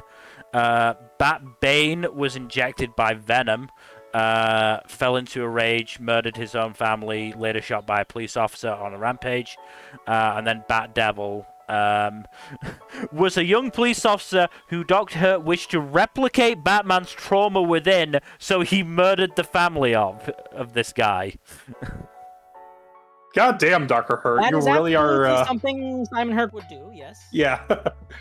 He is a dick like that. He has a real piece all of the work. time. He may also be the Arkhamverse Azrael. Yeah, no. Arkhamverse Azrael is Michael Lane, Yeah. who is the second Azrael in the comics. They also don't actually have the Now- name The Three Ghosts of Batman, so that's a fan-given name, apparently. Now, here's the question. Which version of Zorro did he make his family watch? Because, like, by the time he did that experiment, there were a lot of different versions of Zorro, so, Yeah. like... Clearly, That is a it's the very- Antonio Banderas. Look, it wasn't bad. The cast was also stacked. Anthony Hopkins was kind of cool, like, in that. Like, he's Anyway, Anthony Hopkins is cool. Okay, yes. C tier. Let's put him in the Zorro tier. Out of 5. So where in C? Above Dracula. Sure, I have no reason for putting them there, but fuck it, why not? It is funny. it's funny. It is funny. Tiger Shark. He's a tiger, but he's also a shark, except neither. Wait a second, did He we is a already do him? Golden Age villain. Damn. Didn't we already do him? 1949. No, that was Great No. White Shark. I got those two confused. Great White Shark is much more recent, yeah. And much worse, we put him in E. Yes, Keen Also, keen intellect, expert marksman, C. yes, we know. also, this is a guy who did the suspend Batman over a tank of aquatic predators. Though he didn't Oh, do he was sharks. He did killer whales. We know Why? killer whales hate billionaires. No, but at the same time, they also really like Batman. They're always talking about it on Killer Whale Twitter. Oh god, I forgot to log into Killer Whale Twitter. What have they said this time? It's like the acknowledgement that if real billionaires were like Batman, they wouldn't be sinking so many yachts. Rare, really. Anyways, bits aside, Tiger Shark I think Tiger Shark earns some points for longevity. I mean, well, you say that, but has he actually shown up recently? Recently enough that he has an image in the modern art style, which is, the image that Mill has right now. He does appear in New 52 Rebirth. So he is modern era Okay, as so well. he has staying power. So he's shown to be in league with the Court of Owls. Who isn't, really? Yeah. They don't have a high bar to membership. Mhm. Basically, just have to be rich and living in Gotham. That's kind of it. He's eventually defeated in that canon with the help of Harper Row. Oh, hey, Bluebird. He also wanted to skin Killer Croc for his to use it as clothes, I think. Oh, damn, that's gnarly. That's kind of cool, depending on the version of Killer Croc. Yeah. There's some versions of Killer Croc who, like... Also, I do have to give him props for just, being a villain who is like, yeah, I'm an oceanographer, so I'm going to name myself after something for my profession. He's very Josuke coded in that way. Yes. Yeah, that's commitment right there. Really, really like sea creatures. Yeah, but I think he's in post-crisis. I think he's a hunter. Oh, boo. Certainly, I was gonna say. Certainly, he wears clothing made from exotic animals. Wears a Maltese tiger coat and a cane made from white rhinoceros horn. Boo. Oh, that's not okay. I was gonna say, I don't see.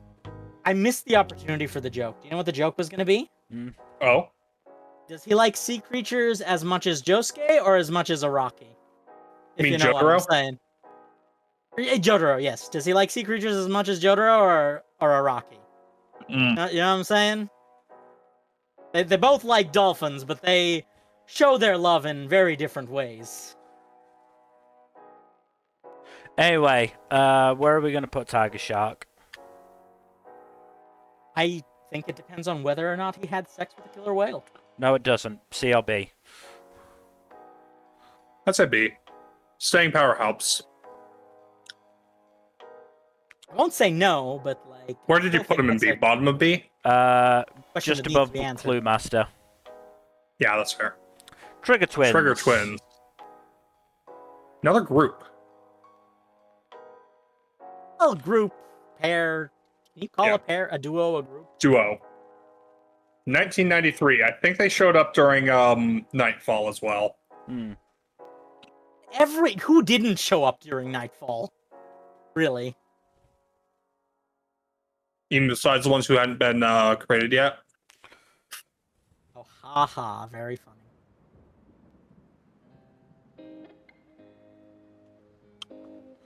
So they're mostly like enforcers and bodyguards for bigger villains. And I say bigger villains, Makes sense. One of them includes Copperhead, who is not that big of a villain. So... Oh, Copperhead. He's not a micro-villain. Yeah, but Copperhead's a B-lister. So there's nothing wrong with being a micro-villain. Fair enough. There's like a lot of like, we have the technology to make that like not an issue anymore.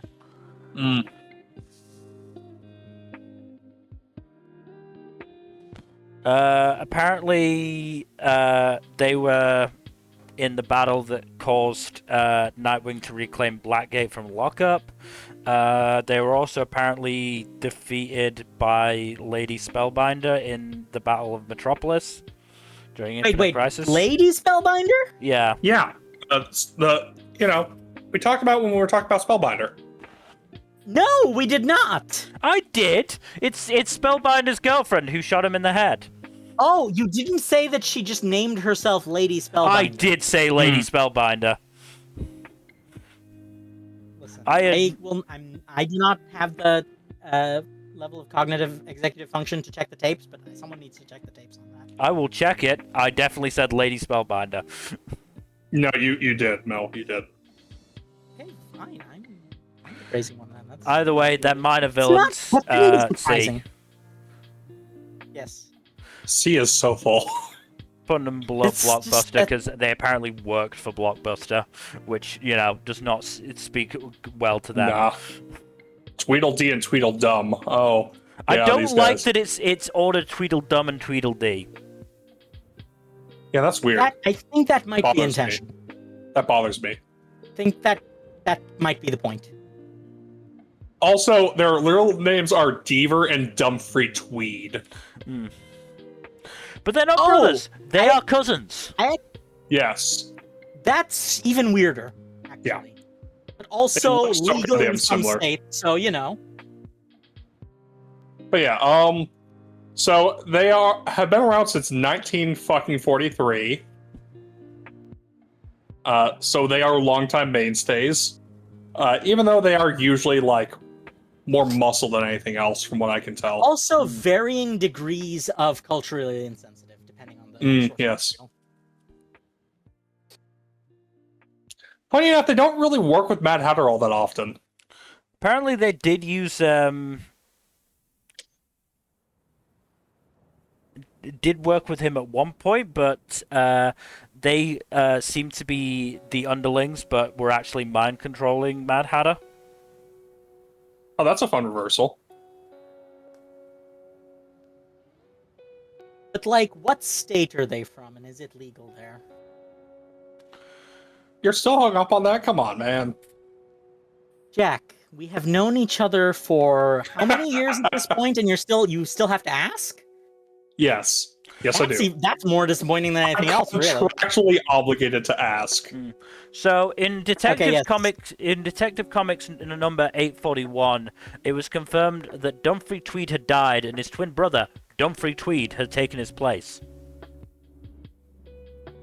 Oh no, Dumpson Tweed. Well, that's not what it says.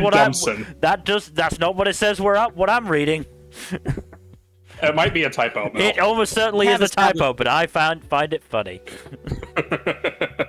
I mean, so here's the thing, and this shocked me when I found it out.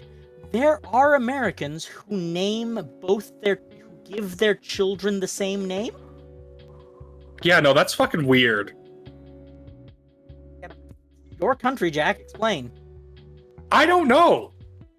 I honestly don't know. I think that in every country there are people who give their kids weird ass names, and clearly that's like one of the things that some people do. I guess. I don't fucking know. Anywho, I think they're longtime mainstays enough to get higher than C tier. Yeah, put them low B. They also commit to the bit fairly well. Yeah. Between Maxi Zeus and Ragdoll. Seems fair. Two-Face. One of the old long-timers. Two-Face has been around since the 40s. There's also several continuities where he and Batman did some experimenting in college, if you know what I'm saying.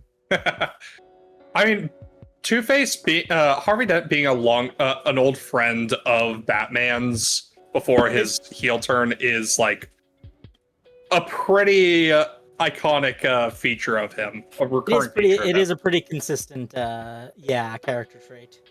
It's also interesting that he wasn't in the 60s show despite being like one of Batman's old-time baddies, but apparently it's because his origin was considered too horrific I was gonna say that, and like the appearance is a bit harder to like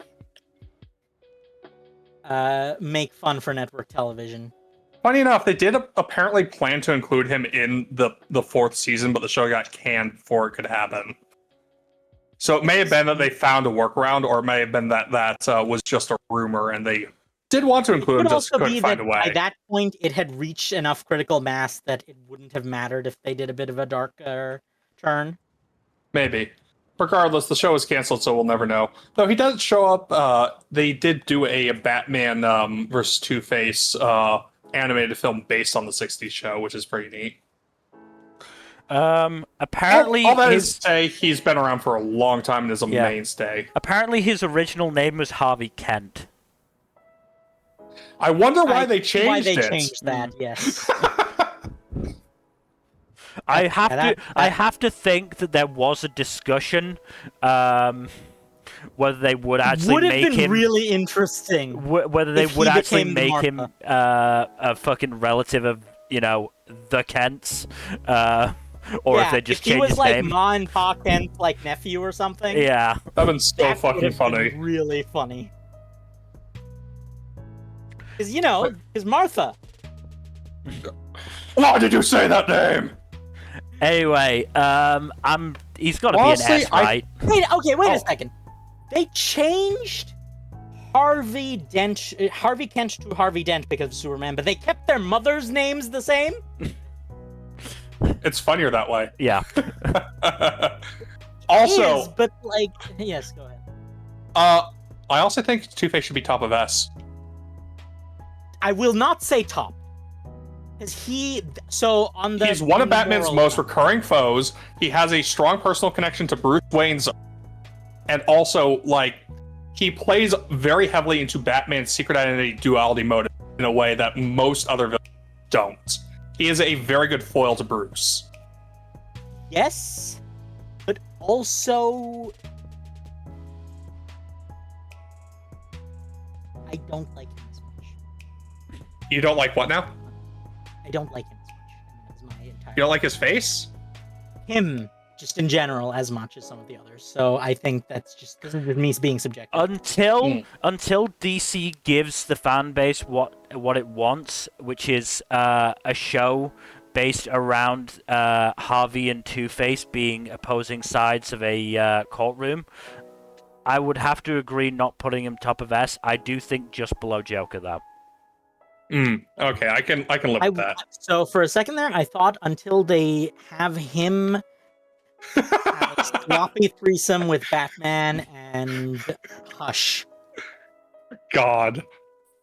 But yeah, no. Now we don't have time to unpack all that. Give me, even if it's just a short run of comics, but fucking, like, the Harvey personality and the Two-Face personality, both still being a lawyer, but the Harvey personality is like this, like an actual good defense attorney, and the fucking Two-Face being like an ambulance chaser, who may or may not cause accidents.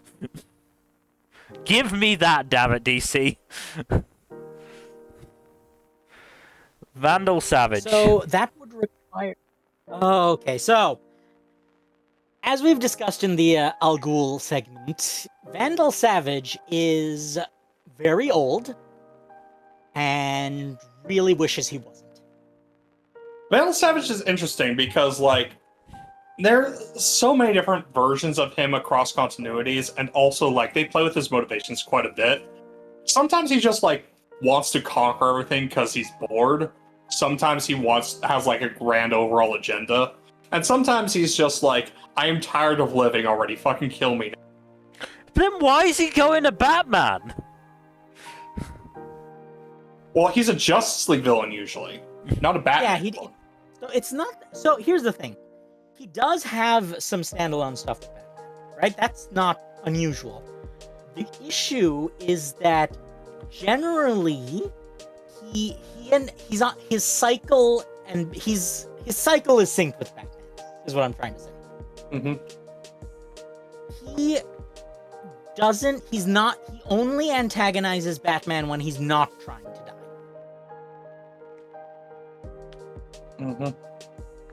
You know what I'm saying?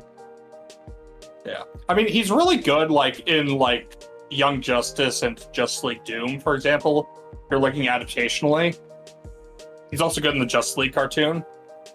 I mean, he was a Nazi in the Justice League cartoon. I didn't say he was a good person. I said he's a good villain. Fair. Also, it's like a case of, yeah, I'm using these fuckers because they're chumps and I can get away with it. Less an alliance and more like a, I'm manipulating these bastards type thing. That said, he is, in some continuities, he's portrayed as, like, having been, like, several different historical conquerors throughout his life. He's one of those who is... Why do people insist that Abraham Lincoln was an immortal? I don't know. So many people, like, have that plot point of, yes, this famous immortal was also Abraham Lincoln in a past life. Yeah, I don't know about that. Why. I'm sorry, who the fuck is Captain Nazi? Oh, God. No, we do not want to get into that. No, don't go down that rabbit hole, man. Do not.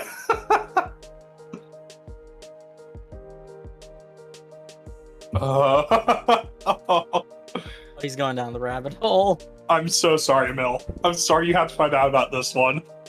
He was depicted as late as the fucking Arrowverse? Why would you not leave that behind?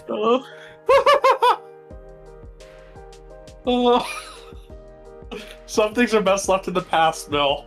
Yeah, so he was, but DC didn't agree apparently.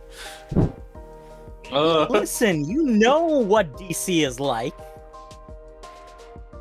But yeah, I think Vandal Savage honestly is like one of the DC continuity's like premier like bastards of extraordinary stature, as it were. He does deserve high placement based off of his alone. Sometimes he's just a chill dude who wants to smoke with you, and sometimes he does want to commit suicide with the entire planet as his funeral offering. So your mileage may vary.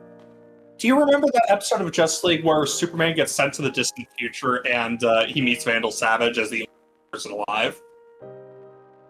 Yes, that's happened to him. That's happened. Vandal Savage is the only person alive at the end of the world, like 6 separate times. This is not unusual for him. Yeah, no, it's really neat though. That episode's a really good one. Also, the nature of his immortality is also kind of fricked up sometimes. Like, they do occasionally fucking die. Yes, and he most does continuities. suffer a number of fates worse than death. Yeah. Some of them are deserved, some of them not so. He is a real piece of work. But yeah, I'd say at least A tier. He is a really good villain. What do you think, Fuzzy? He does lose points for being a Nazi, even if he was claiming to use them. He does lose points for using the Nazis as a... Between Mad Hatter and Phantasm? Seems reasonable. I've Ventriloquist! literally never heard of him until now, so I've not got a... So, okay, Ventriloquist is very interesting. Oh, yeah. He's legitimately, he looks like a C-lister, but he has one of the most fascinating, like... So, okay. He's one of those villains where it's more interesting to not know the answers, and also, so the question with the ventriloquist is that it's never clear who the real entity is, the person or the doll. Yeah, there's always like this question of, is the doll, is Scarface actually sapient?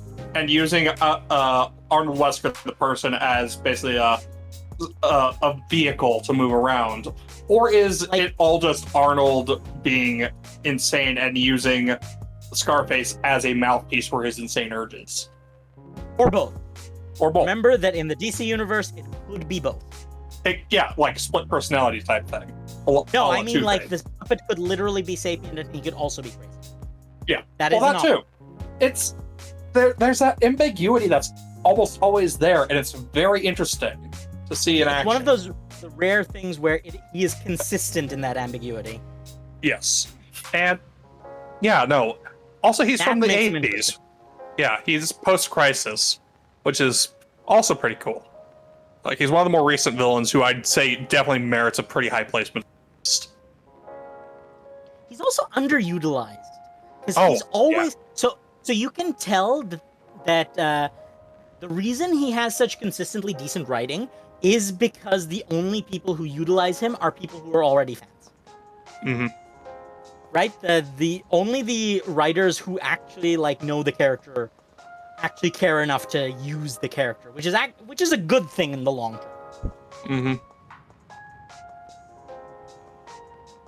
But yes, Mill, what are your thoughts on the character where it's unclear whether it's a cursed doll, a crazy person, or both? I mean, it definitely seems interesting, and apparently when Wesker is talking for the puppet, or the puppet is just talking, depending on, what interpretation you believe, he can't say B, so calls Batman a Gatman. Mm-hmm. Yeah, partially because of a cigar in his mouth. Allegedly. Again, it's somewhat unclear if that's just, like, if that's actually a thing, or if he's just, like, That's the bit. Mm. And just, old-timey mobster puppet is kind of funny. I No, think Scarface is incredibly he is very much a character where he is hilarious and you will quote everything he says. He's also modeled off of Al Capone, yeah. I think B. I'd say right below Riddler, then, for putting him at B. I'm fine with that. Now, he ain't no music master, but he's definitely he's got some pizzazz. Mm-hmm. Weasel. Well, we're not getting to Zaz for a few more entries. I walked right into that one, and I did. Yep. I'm not mad at you. I'm mad at myself. Weasel. Now, name calling is uncalled for. No, the character Weasel. Sign. Weasel's a pretty recent one. Popping up in, I think in the mid-2000s, yeah. During the Morrison run. Not really prominently focused because it's a future villain. Mm. This isn't like, oh, no, this is a different Weasel. Think of a different Weasel. So I believe certainly the one in the picture is from the universe of Batman in Bethlehem. First appeared in 2007. Okay. Enemy of Damian Wayne in the future. Yes. The mainline Prime Universe Weasel is Daniel Weaver, who has been around since New 52. So, out of curiosity, how was Jesus involved in this?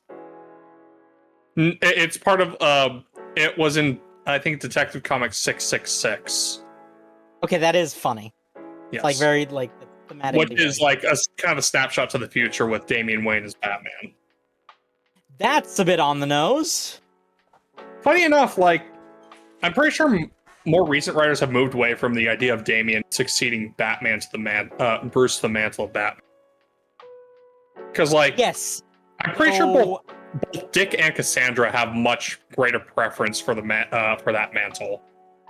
Dick generally goes Batman. Sometimes Damian takes over Nightwing as well. It's hard to say.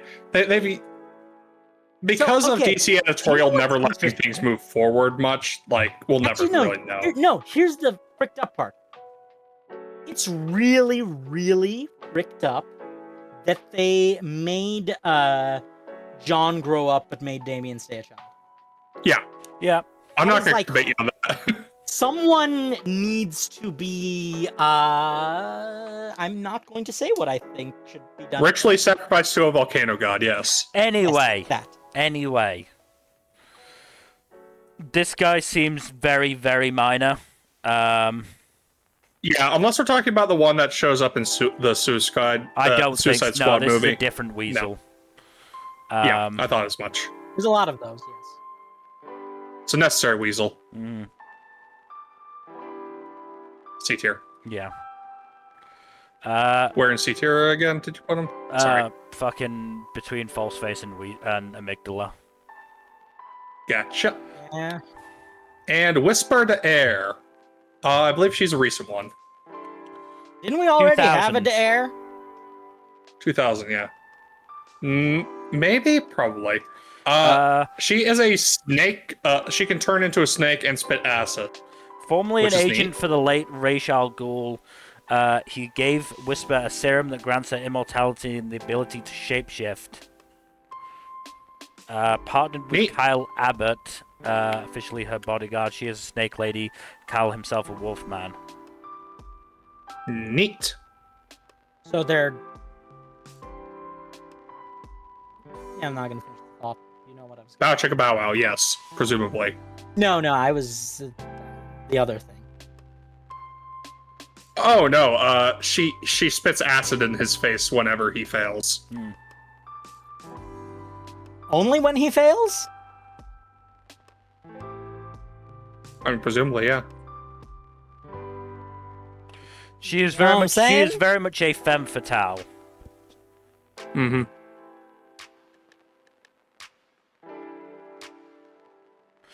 She managed to fucking brainwash Superman for a time.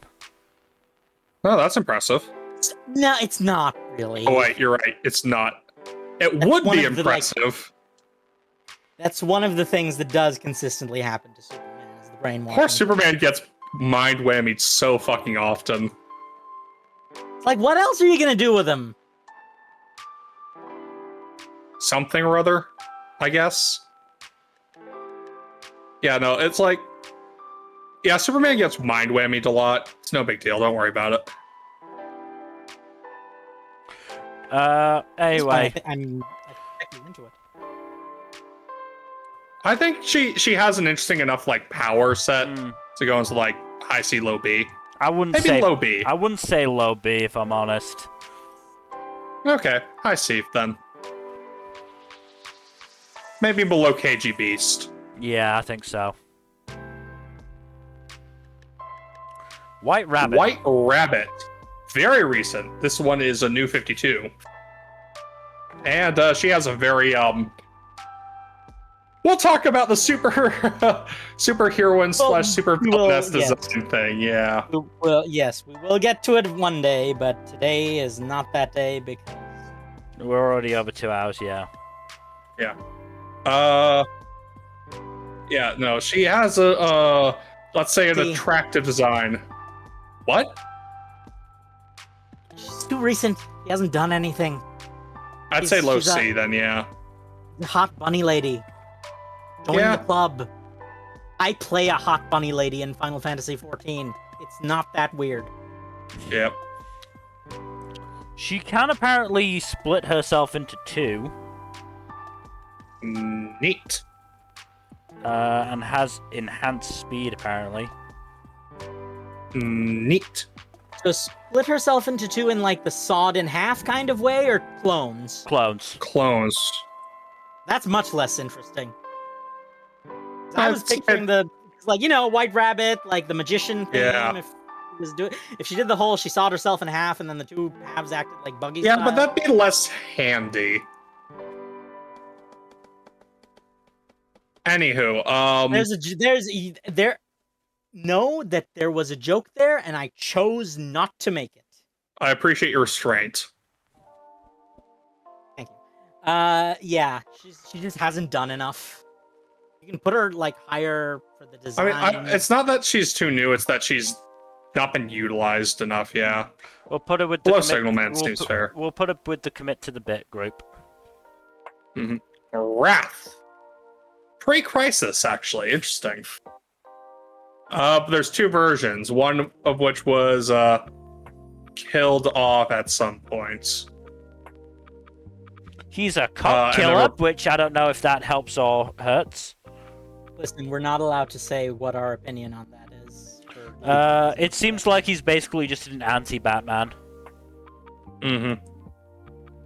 Yeah, that'd do it.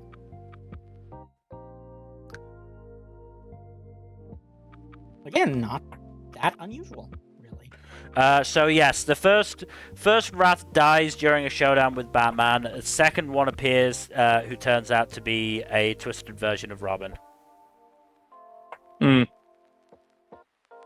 Funny. It does seem to happen with alarming regularity. A version Batman of the original and Wrath also appears in the cartoon The Batman. I'm not shocked. But again, it doesn't seem like he is that present in general. Perishes in his first story appearance, so yeah. Oh my god. Yes, another one comes back, but again, I don't think really does much. No, it's not really the same thing. I mean, that one is in 2008. So, as it turns out, when you have an immensely long-running series with an immense cast of characters, a lot of them are just mid. Who'd have thunk it? Yeah, this one just seems boring. Like we've done the anti-Batman thing before. I'd put below failsafe. Yeah. I'm fine with that. Zebra Man. Zebra Man. Does Take seem me to by commit the- the bit. 1960, damn. Zebra Man. Zebra Man No, that does whatever a zebra not can. to the surprise of no one at all. Yeah, it does seem Silver Agey. A high-tech scientist named Jake Baker, whose body is irradiated, granting him magnetic powers to attract or repel metal, wood, stone, and human flesh, turns to crime as the Zebra Man. Amazing. Okay, that's intriguing. Honestly, it's Really into zebras then. No, his body does get covered with black and white stripes. But like, is the author just really into zebras then? Like, they wanted to give their character actual superpowers, but also they really like zebras. That is what I'm getting from this.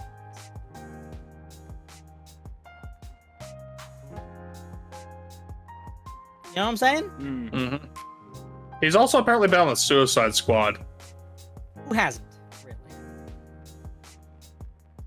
I mean, yeah, but When they captured Zebra Man for the first time, the dynamic duo apparently punked on him, saying he would still possess his stripes, only this time they're from prison bars.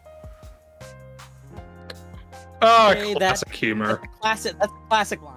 Yes. No, that is just like, I cannot be upset with that line. There is also a second Zebra Man who's created by Cobra. Cobra! Like the G.I. Joe Cobras or like the Batman Cobras? Because The Batman villain, presumably. Yeah. have they done a DC G.I. Who owns G.I. Joe? Is it Dark Horse? I think it might be Dark Marvel. Horse a DC property now, or is that Marvel? I think Marvel owns G.I. Joe. I Could think be yes, it was a misremembering, Fox though. thing. Yes, G.I. Joe was a Fox thing, so yes, Disney does own it now. Okay, that makes sense.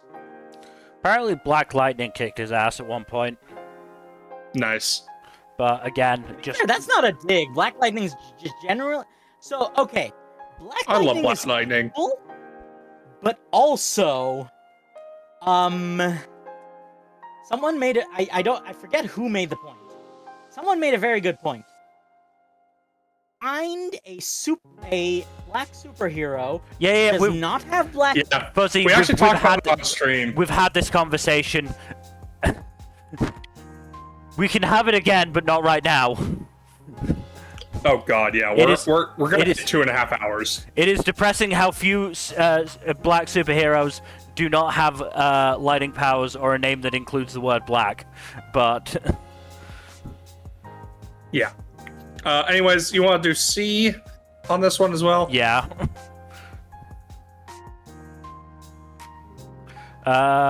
Fucking between Heretic and KG Beast. Sure. Zodiac Master Where you from the 60s, of course, is Silver Age. they're like you can generally tell. So he seems to apparently be the type that does his crimes and then says, "Oh, hey, I'm an expert in this guy. I can help you."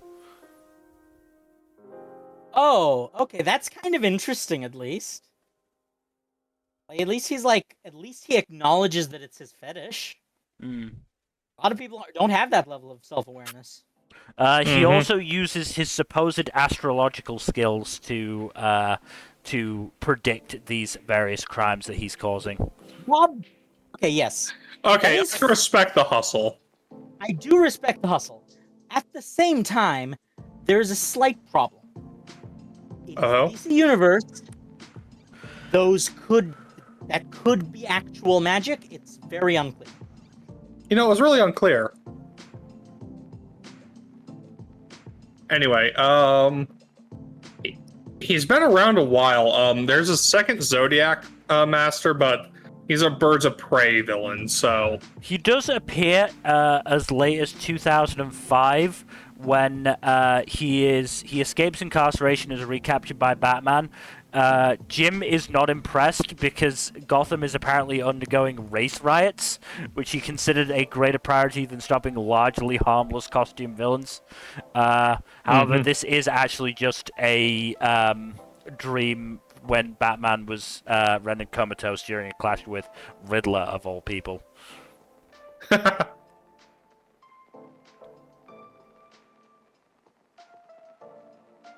But again, he just does not seem like a particularly big deal.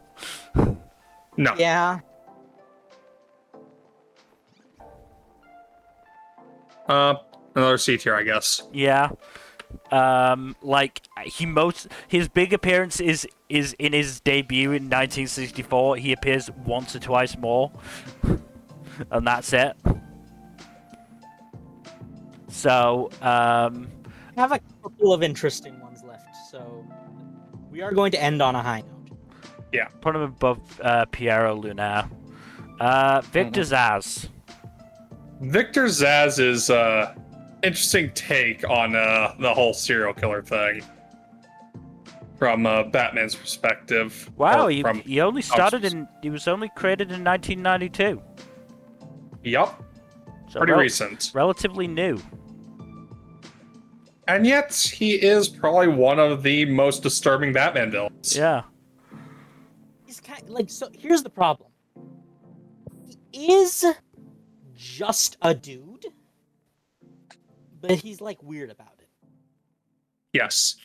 I mean, he's worried about his whole serial killer gimmick, which is, carving does have a tentacles very- into his skin. Yes, he does have a very involved serial killer gimmick. Like, he's not just doing it to look cool. He's genuinely like has mental illness, but also kills people. We should always remember those are two separate things. Oh, yeah, no. You can do both, but they are not necessarily related to one another. Yeah. He is probably the most mundane of the villains with no supernatural him really to go off of. Like he's just all mundanity, all like scary serial killer bullshit, which works for him. So the thing that really about him is that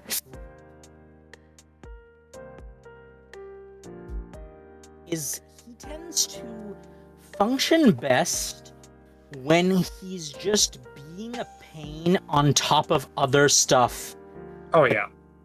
people have to deal with. Like, his best implementation, bar none, is Arkham. Yeah. The Arkham games he's really well implemented. He also works well in Nightfall because like that's just a fucking clusterfuck of supervillains Batman to deal with. Exactly. He is insane, but he also realizes he really does not have anything he can do that is like useful. So instead he realizes, oh, hang on a minute, I can just do my serial killer thing while everyone is doing their stuff so that everyone's too busy to deal with me. He does have that level of self-awareness, which is interesting. It's unclear whether it's self-awareness or just the fates aligning on his mental illness. Could be both, really.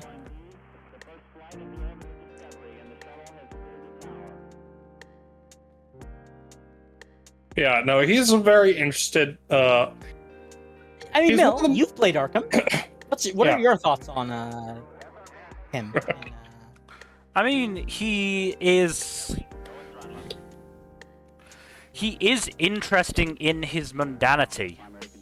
You know, he doesn't have any kind of really tragic backstory. He doesn't have superpowers. He doesn't even really have a gimmick. He just sort of kills people. And because of that, because in that sense he stands out because he is just a regular dude killing people. That said, he's not, he's not particularly badass. He does have an impact because he's still sticking around despite being a fairly mundane guy. But I also wouldn't say he's that interesting, so I'm probably gonna go like high B. High B? Yeah. Yeah, I was gonna say that's about where you can. I'd say right below Calendar Man, or yeah. I was below gonna Red say Hood seems reasonable. below Jason and above Professor Pig. Yeah, Professor Pig and Zaz are both equally disturbing in different ways. Zer and R. Yeah. Jack, do you want to give the spiel on this one? Oh boy.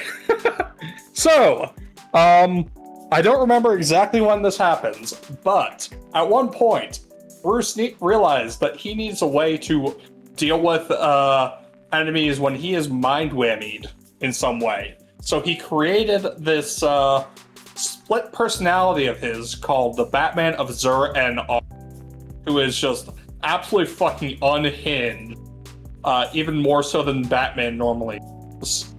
And so, I believe canonically this is Crazy Steve, right? not canonically, because Crazy Steve is not canon. But yes. Well, okay, yes, of course. But like, if he were canon, this is Crazy Steve. So basically. So first originated in 1958, which seems to have been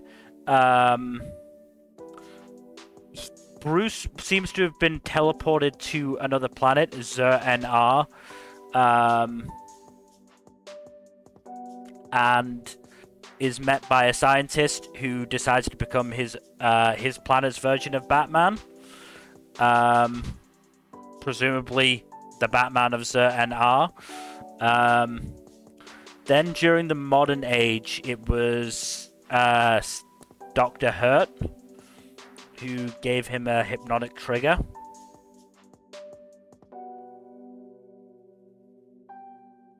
His origin is inconsistent. The important thing is that he's functionally Crazy Steve. He is basically Batman's emergency backup personality in case of mind whammy. And also, like, do you want to explain Crazy Steve, Jack?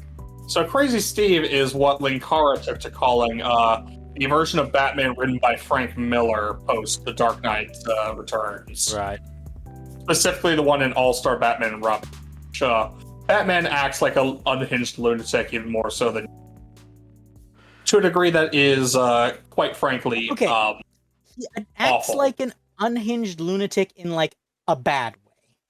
Yeah. In like He's always an an unnecessarily unhinged lunatic. dickish to everyone way. Hmm.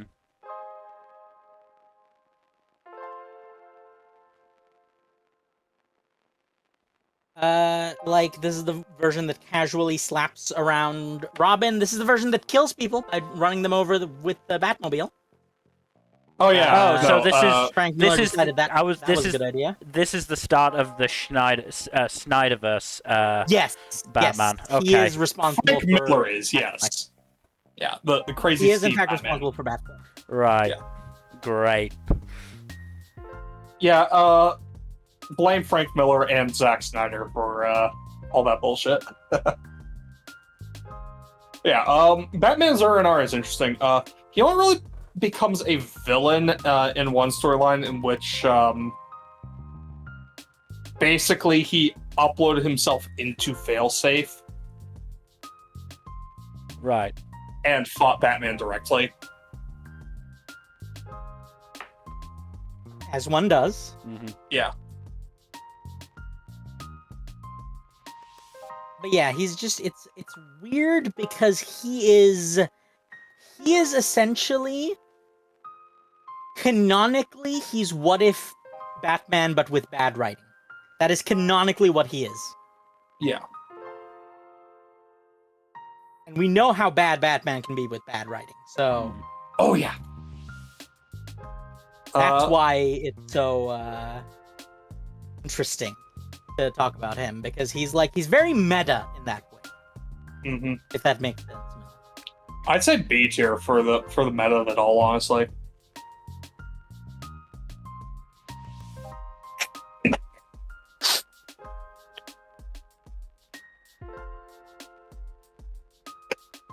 above Red Hood? Sure.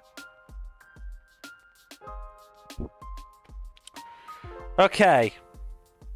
Let's very quickly go through this. We'll start at the top and move down. Are we all happy with the bottom of S being Solomon Grundy? He was born on a Monday, so it makes sense that he's at the bottom of SD. You know what I'm saying? There's something there. We can workshop this. The three of us are all writers, allegedly. We can workshop this. But, like, Allegedly. We don't have the time. Do we want to move anybody from the top of A into S? An argument could be made for Bane, maybe, but other I was than going that, to say an argument could be made for Batmite just because it's funny. Yeah, but I don't think we really should. I think they're fine where they are. Do we want to move anybody from the bottom of A down into B? Nah. I think they're good. Do we want to move anybody from the top of B up into A? I think maybe we can bump Riddler and Ventriloquist up. I don't agree. I agree with Ventriloquist. Riddler, I have my stance. I will stand by it. Up to you, Mel. I'm fine putting Ventriloquist to the bottom of A. All right. I just think Ventriloquist got a good gimmick that is usually executed well, which is the shocking thing. Do we want to move anybody from the bottom of B down into C? I think C's already stacked up enough as That it is. is Yeah, no, very there's fair. there. Do we want to move anybody We from the could. top of C into B?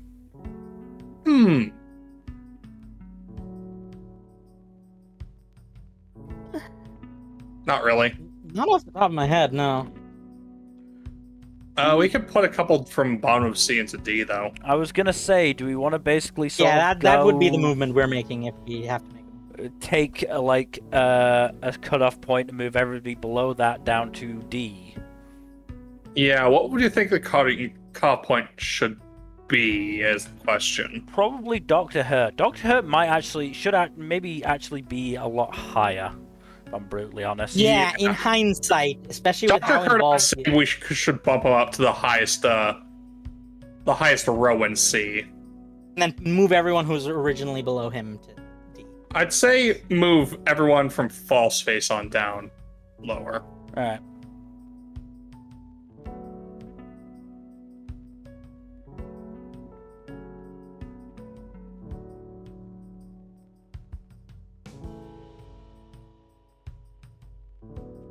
Yeah, because most of these are just not particularly interesting. That is absolutely fair.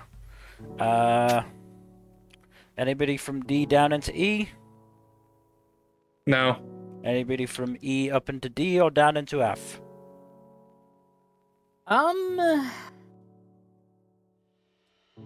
Not really. Nah. And And F stays where they are. and we are very happy with F. Well, let's not say that. Let's phrase it a bit differently. We are 'cause- very Let's happy just to keep the put three. F. We are very happy to keep the three that are in F in F. Yes. And that's also where Captain Nazi would be going if he was in this list. Is there anybody else on the list you think should be moved, even if just within its rank? Not that I can think of off the top of my head. I'm gonna be honest, I'm kind of drained. That is Yes, very this fair. was emotionally draining, and now we have to get ready to do this for anime villains for the next 6 years of our lives.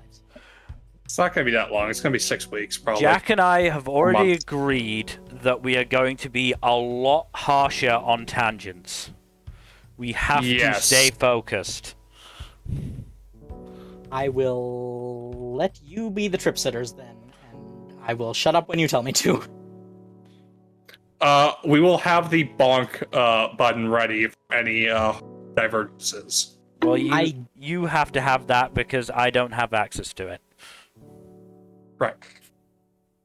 I mean, Yes. I could cut somebody off with this, What is love? Baby, don't hurt me. Hell yeah. because why not?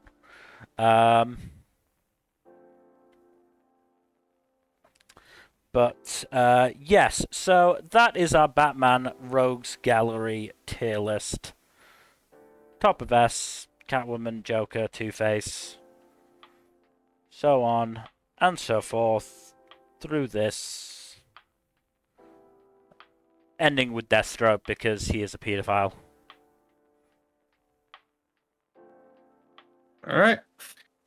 Christopher Priest is still trying to make that cool.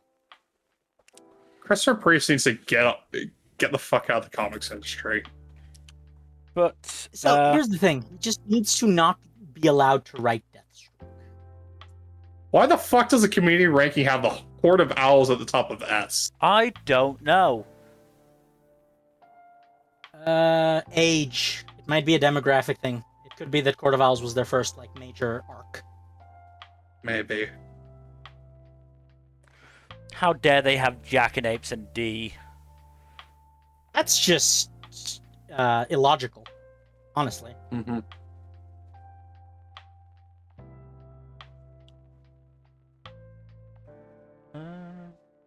Seeing if there's anybody else. I mean, Kite Man is in C. So is Condiment King, along with Bruno the Nazi.